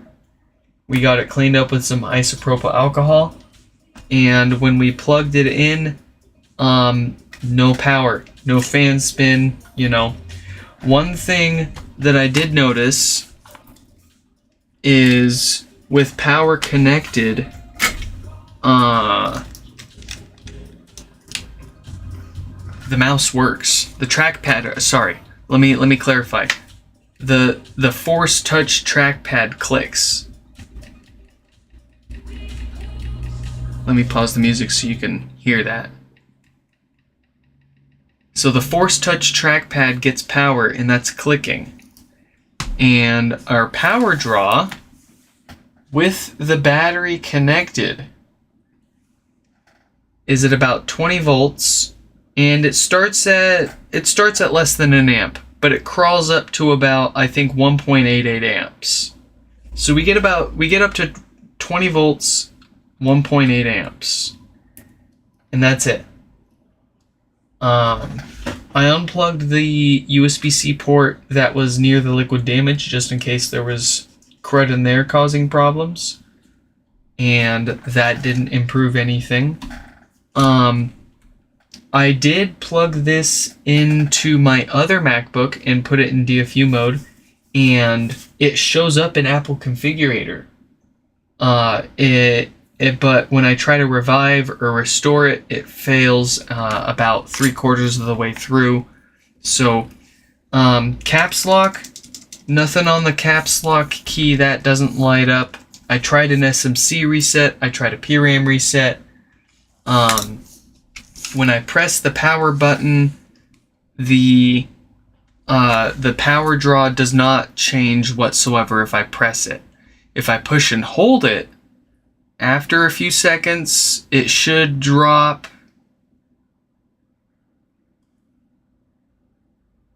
There you go. You got 20 volts, no power draw.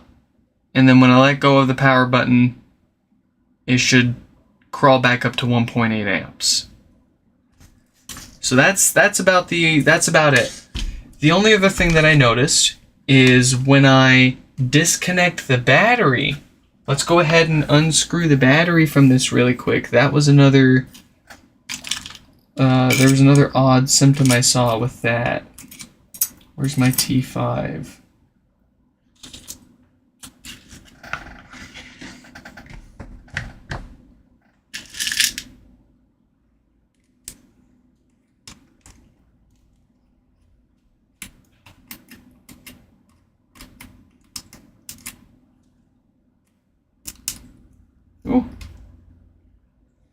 let's unplug this.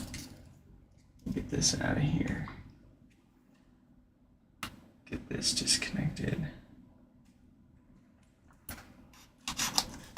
So with no battery connected, I only get a 5 volts, and it's basically no power draw. Oh no, it switched to 20 volts. That's the first time I switched to 20 volts for me. With the power with the battery disconnected, usually. No, I'm misremembering. Let me look at my notes, what I wrote down for this, so I'm not telling you guys the wrong info here.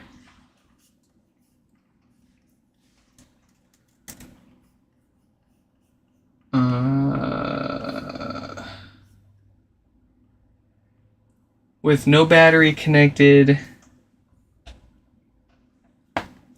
20 volts. Yeah, okay.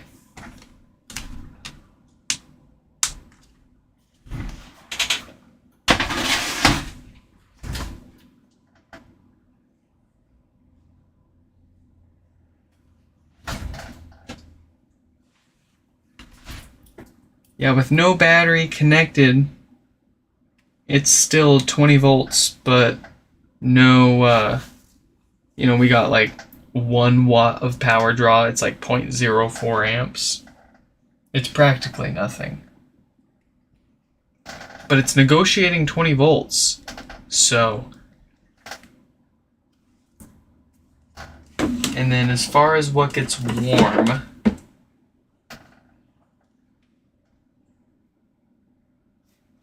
disconnect this one, the S ribbon cable here.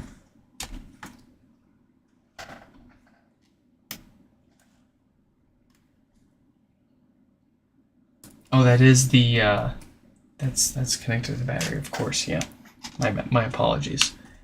There you go.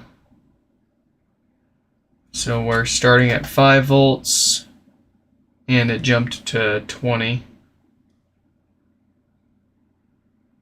But still nothing there. No fan spin. I checked with a flashlight on the backlight, or on the, and I expected as much. That with no fan spin and no caps lock, I didn't expect it to be a backlight issue. But didn't see anything on the screen there. And we can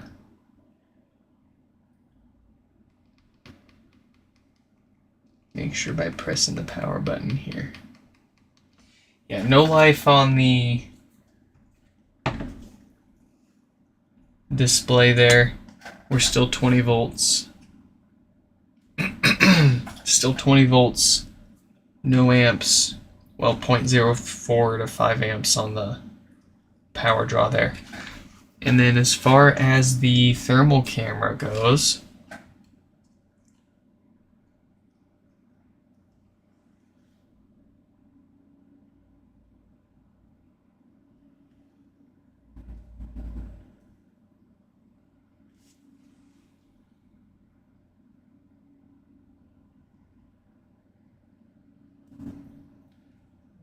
what's up with my thermal camera?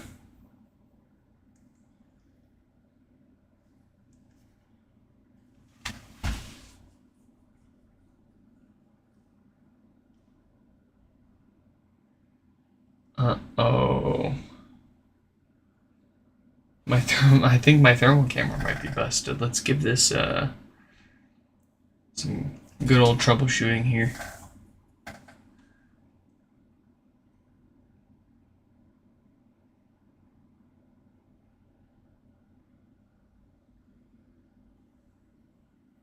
Oh, the big one. Yeah, I know exactly what fuse you're talking about. I know which one you're talking about. I will humor you here really quick, and then I'll get back to my... What's up with my thermal camera?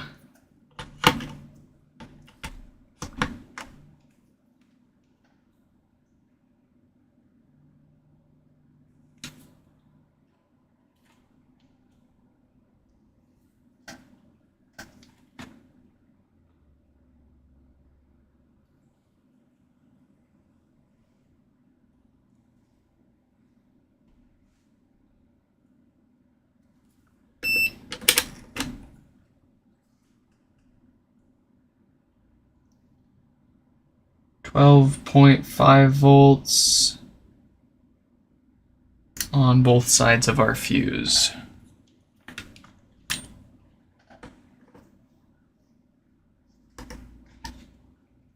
Looks like our thermal camera's working. So yeah, our T2 chip gets a little warm. And then with the battery connected, the big 2R7 inductor right here gets a little warm. Yes, this is a A1989. Funny enough, I've also got an A1989 myself that I also liquid damaged, and well, that was like 2 or 3 years ago. It's a lot more severe than this one, and I never got it fixed. But yeah, aside from the T2 getting a little warm, the power draws, so we can look at a couple of other voltage readings here. On this one, we've got nothing. On this one, we've got also nothing. On this one, we've got 10 volts at the moment. Over here, we've got nothing. Near the T2, we've got nothing.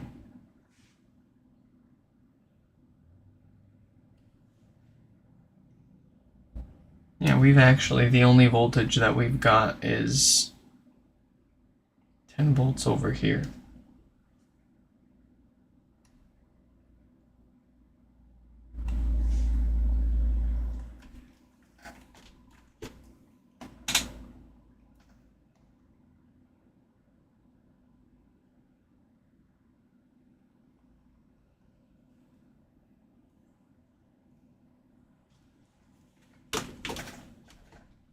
So let's try.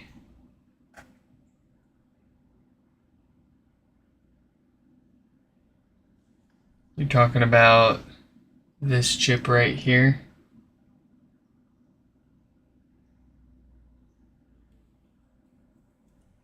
What I don't want to do is jump into trying a whole bunch of things without any obvious smoking guns.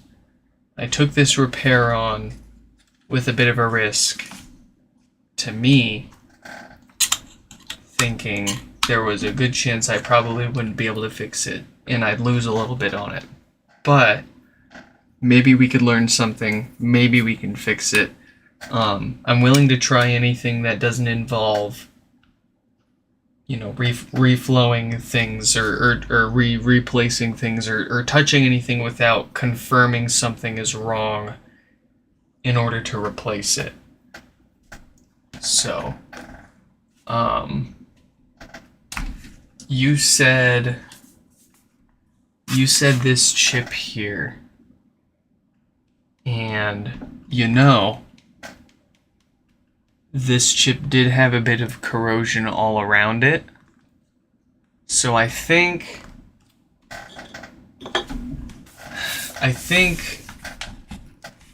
that is enough reason to me, you know, that's a safe enough, I think we can try reflowing that little guy there. I think that is a worthy endeavor without too much risk.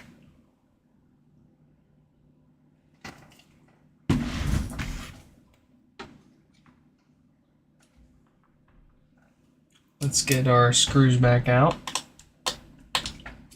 Of course, we need the right bit here. We're looking for our T5.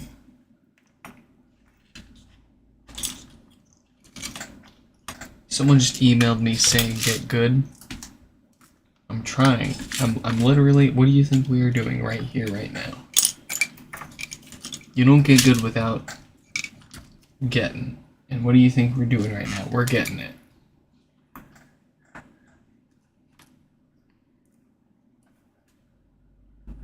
good.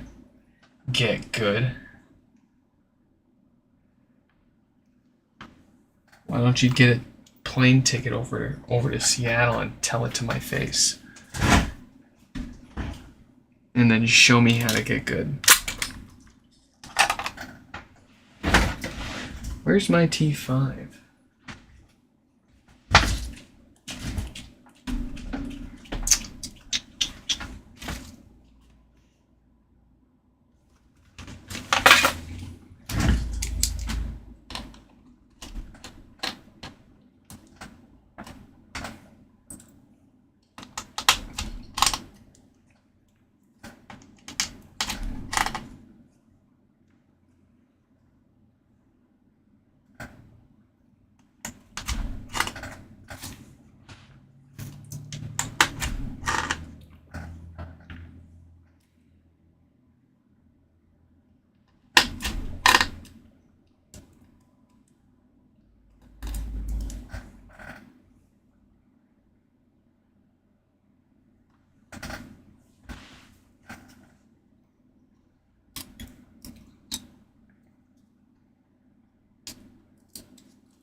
Okay.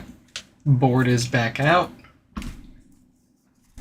And just a quick reference here. I didn't clean any of this up, but it's a good idea of where any liquid may or may not have gone on the other side of the board. And all of this side, everything here was perfectly clean. So the only liquid damage that I could spot was on a few passive components over here and over here. So let's give that chip that Slam was talking about a reball, or not a reball, a reflow. Sorry if y'all were screaming at me for things to look at while I was yanking that board out. I tend to focus on it and not listen. And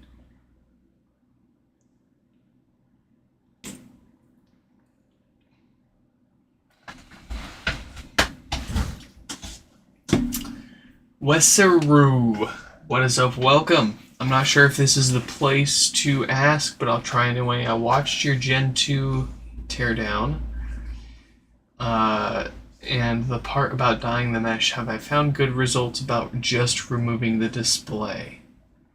Any temperature things that you worried about are seen with the glue to the chamber on top? Let's see. So I've actually got a 2nd gen top right here. And if we take a quick look at that, it's just a couple of T6 screws holding all of this down, and you can separate the mesh from all of the rest of this. Temperature issues. I mean, you don't want to sit these next to anything hotter than, hot. If you can't keep your hand on or next to it, it's probably getting too hot for the HomePod 2. The mesh starts to separate at these layers here. You've got 2 layers. You've got the sock and you got the outer part. And the outer part's made up of a few layers that are glued together. And it's this outer part that you don't want to let it sit in direct sunlight. You don't want it in any, don't sit it in front of your furnace or in front of a direct airflow or a path of air where your furnace is blowing hot air out. It'd probably be okay for the latter, but just something to think about. I think long term it might add some maybe minor wear and tear, but anyways, in general they designed both generations pretty well thermally speaking, and they'll be fine if you put them pretty much most places. Cosmetically they tend to suffer more if you stick them in the sunlight or near any source of direct heat.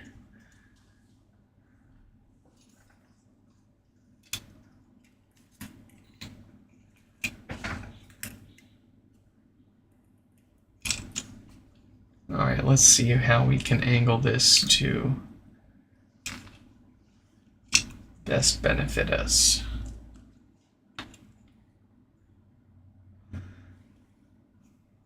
Alright. So, you are referring to this component, is that correct?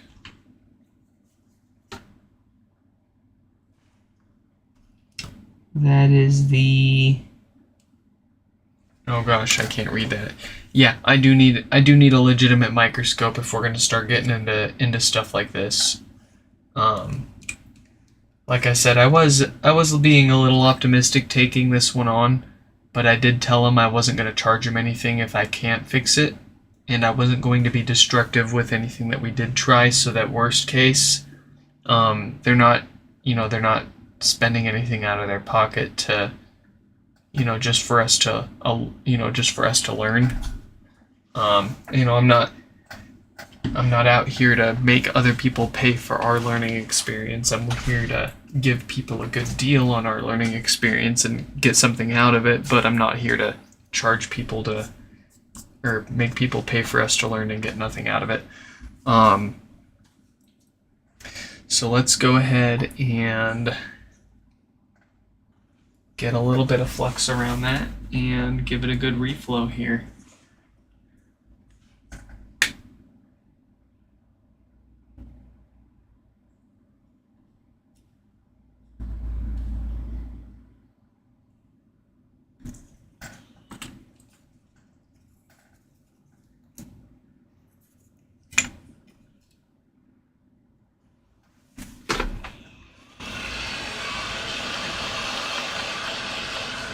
What's a good without me looking it up, Slam, and I'm happy to look it up. What's a good temperature for me to do this at? I usually work at 450 to 470.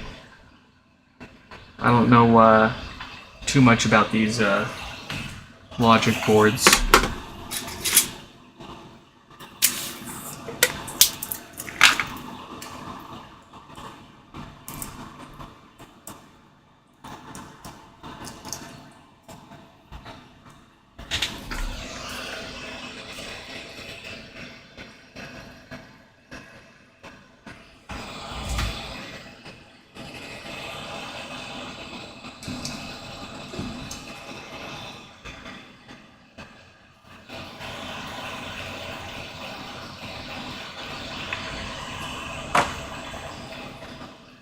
Oh, Wesaru, I see what you're saying. Yes, 100% tested and confirmed. I have tried dyeing multiple meshes multiple times, and unless you have a spare shell to keep its shape, or something to keep its shape, it's gonna shrink and deform and shrivel up and ruin it totally.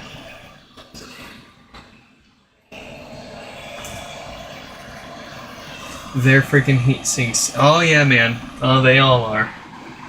Alright, well, we'll hit it with 475 here. For, we'll give it 40 to 60 seconds, I think. This tape is not surviving, so I'll go ahead and take that off so I can reuse it.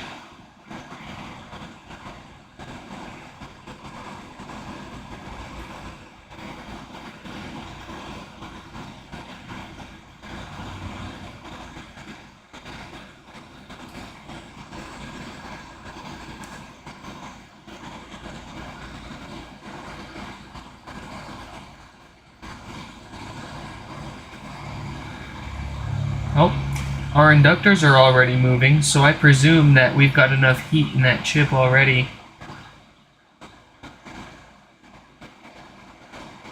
Yep, I'm able to move it, so I'm gonna let that sit for a sec.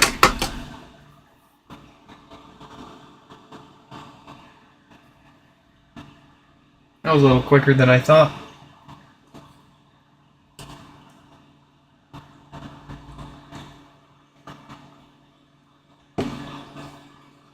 Oh, hey, no, don't worry about being bothersome. If you're being bothersome, I'll just ignore you until I can respond. Don't worry about it. No worries. Do I have any recommendations on the things that you could use as a mold to keep its form? What I would recommend is going around to your local thrift stores and seeing what you could find around there that would survive getting almost boiled in water. I mean, different kitchen accessories tend to. Last time I went to Goodwill, I found the perfect sized accessories for everything for $10, and I got the perfect sized pot. I got a wire mesh to dip all the parts in. Oh, dude, it was perfect. It's just the perfect size. I recommend shopping around your local thrift stores. Bring a mesh with you. Yeah, I mean, you might get a weird look, maybe, but plenty of people are doing plenty of weirder stuff at thrift stores, so bring a spare mesh with you. or bring your mesh with you. I keep, not everybody has a bunch of spare HomePod parts with them.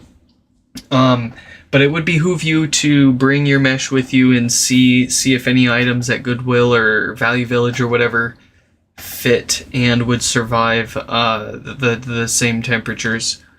Failing that, it might just be a waiting game and waiting to see if you can find something for sale online for the right price. I could send you a first gen shell, and I could empty and send you a first gen shell. I have got plenty of those, and you could just just for the price of shipping. Let me think for a sec. The first gen, it's slightly bigger, but let's see. We've got a sec to wait for this to cool down still. So let me see if this fits a first gen at all.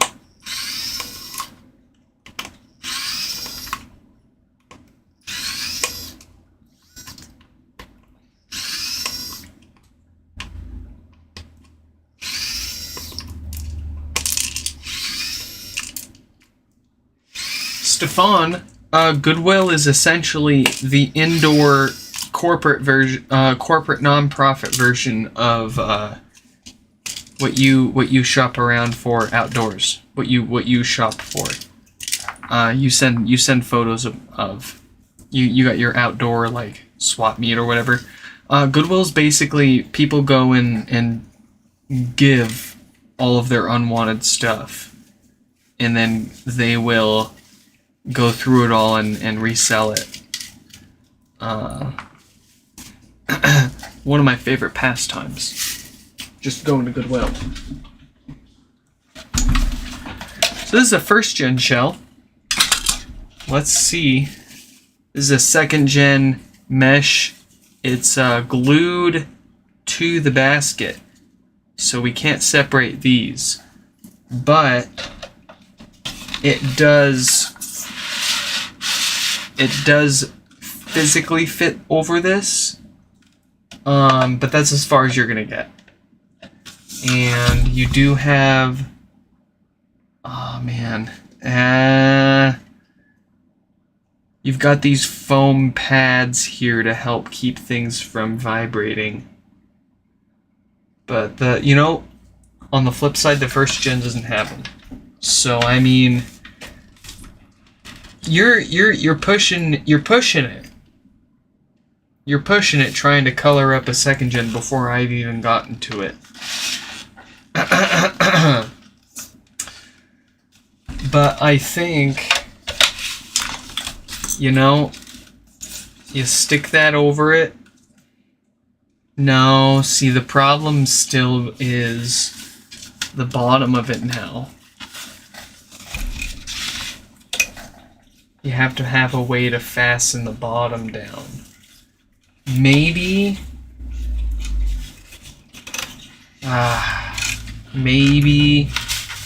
you can just pull this down and then pull the mesh down.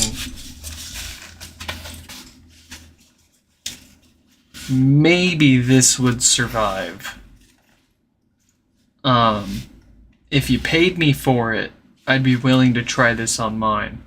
But you'd have to pay me for it.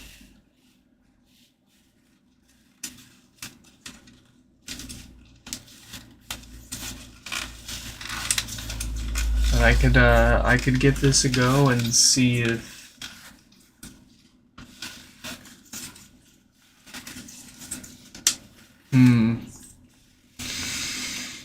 I don't know, man.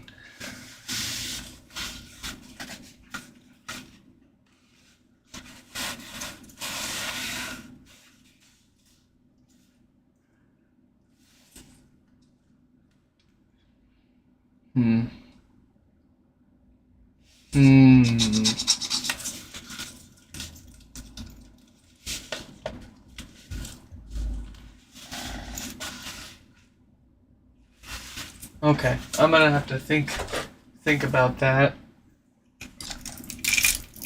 we've put this off enough. Let's see.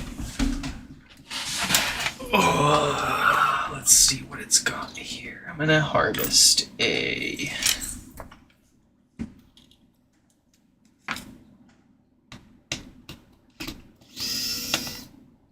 USB port from this MacBook, so we don't have to plug it all back in, right?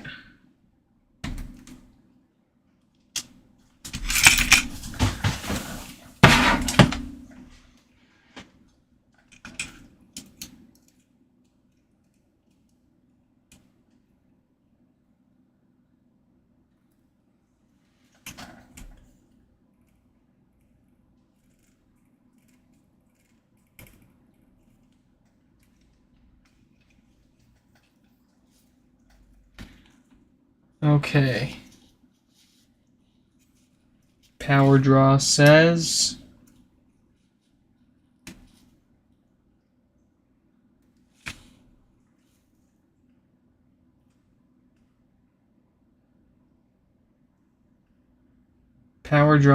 unchanged.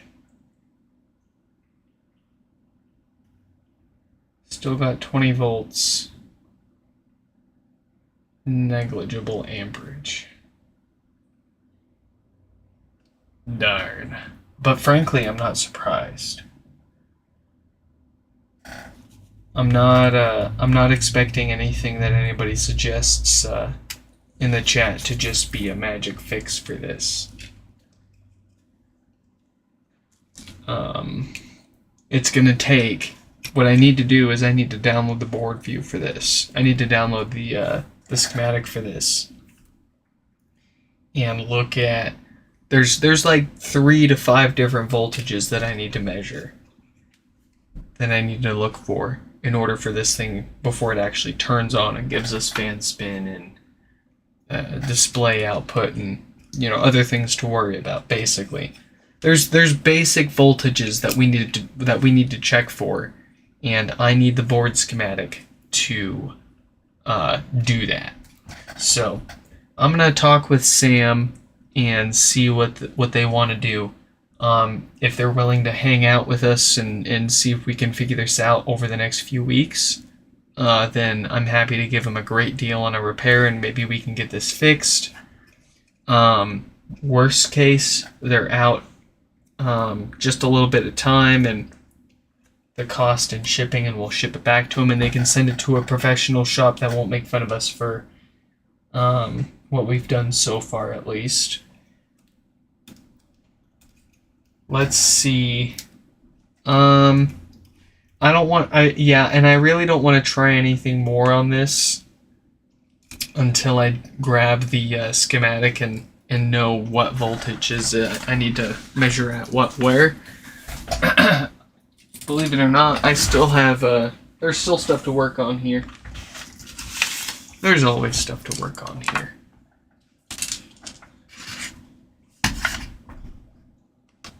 And my wife still hasn't texted me back, so I'm getting a little worried, actually. Let me check on them.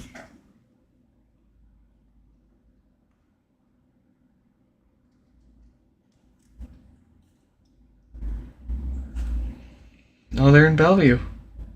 They're close. Okay.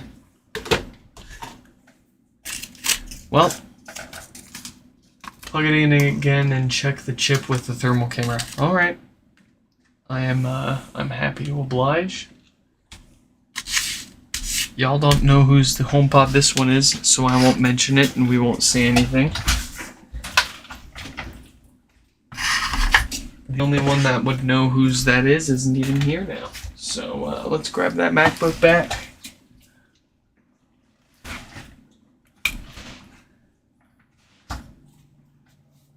Avnish, welcome back. Let's see. So let's get the thermal camera. Excuse me. I'm not expecting to see anything warming up with this kind of power draw, man.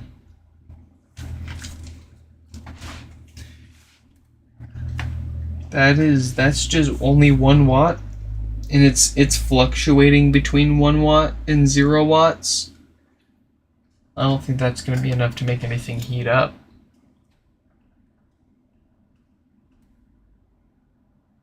Yeah. Yeah, it's stone cold over there. The only things getting warm on the board at the moment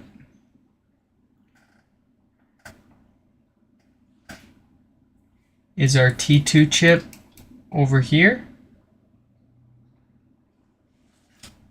And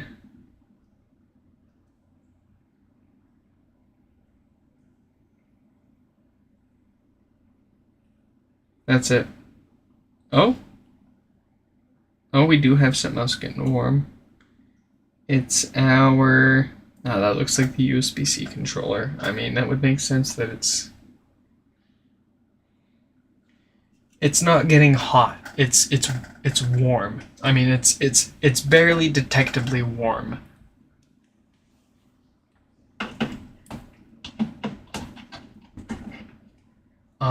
Never do a restore in configurator if trying to get data. Yes. To clarify, I think I misspoke there. I tried a revive in Apple configurator. I did not try a restore or anything else because my gut feeling said basically that, like, a revive isn't gonna wipe any data, but a restore, I mean, that's self-explanatory. A restore is gonna wipe stuff. Yeah, I follow.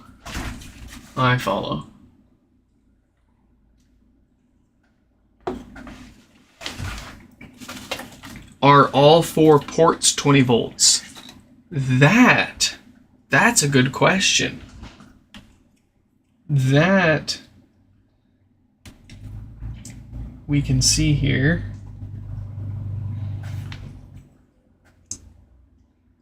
So we got, yep, same behavior on the other port on this side.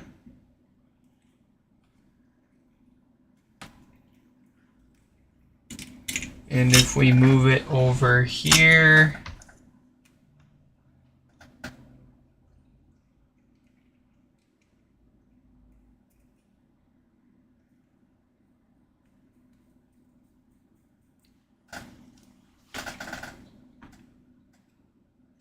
Stefan knows. Stefan, you are correct.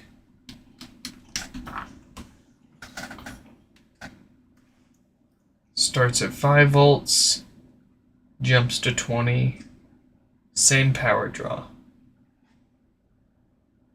0 to 0.04 amps, basically nothing. Let's try the last port.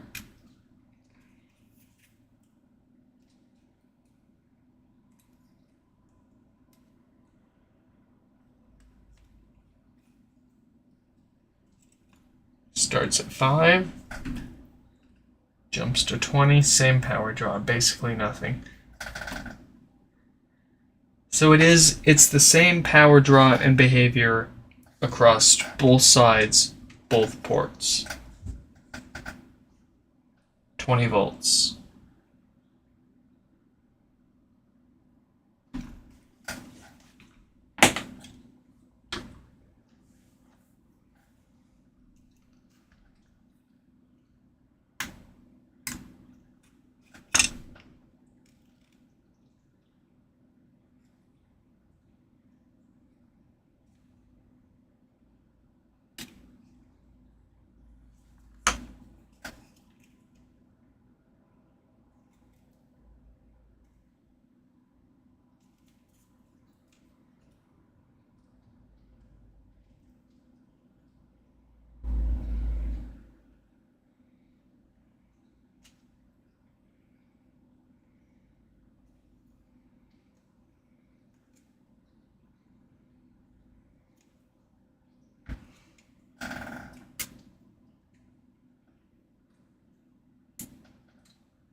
Avnish, you are I appreciate you trying to help, but you're speaking above me at the moment. 3v3, I need to check. I'm not sure. I know, I mean, I assume that means that I need to check 3 volts somewhere, but I don't know where that means on this board. I don't even have a schematic for this board yet. So that was the plan, was to review the schematic and see where to measure basic voltages and go from there, basically. Get the schematic? Yeah. That is what we will do here.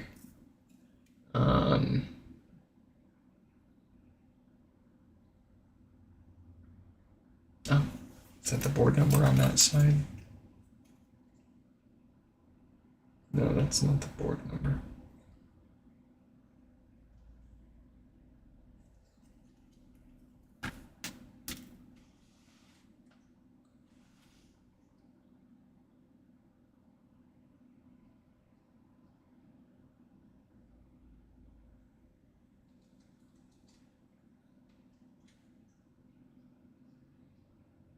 Oh.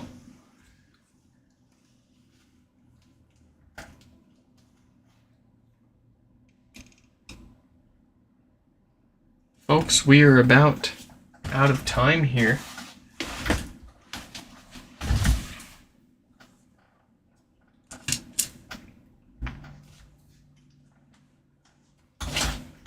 Well, I do sincerely appreciate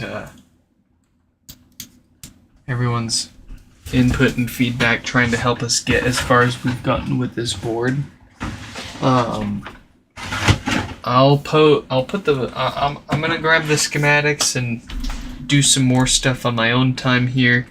I don't want to waste anyone else's time until I get, stuck, and I've already tried some of the simple and obvious stuff here. Let me get my schematics, let me get some basic voltage readings across the different parts of the board here before we waste everyone's time trying to diagnose anything any further here. I have a feeling that based on the damage that the board had, it was just a little bit of corrosion, but it was a little bit of corrosion over here, and probably enough, you can't just disconnect the battery from these things, so I imagine the battery providing voltage for as long as it wanted had, in combination with the corrosion on the board, damaged the most likely a T2 or NAND's. Yeah, that sounds like Slam and I are on a similar page, or at least in the same book, or at least in the same chapter. Folks, anyways, we are about out of time here. Once again, appreciate you all for hanging out with us and poking around with some of this extra stuff here.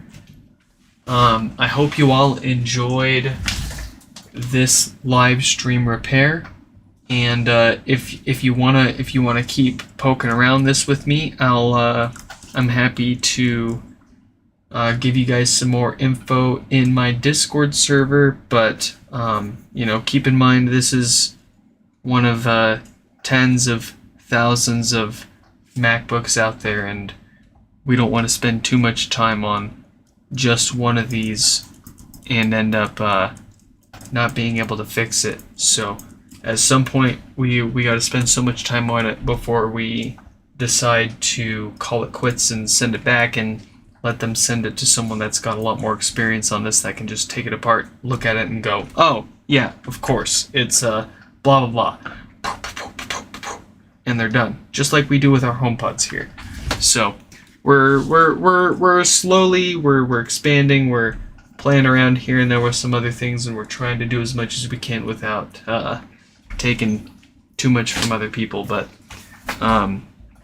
I will give you guys some more details about this board in my Discord server if you sounds like some of you wanted to know more about it. So in any case, I hope you all enjoyed this live stream repair, and I hope to catch you in the next one.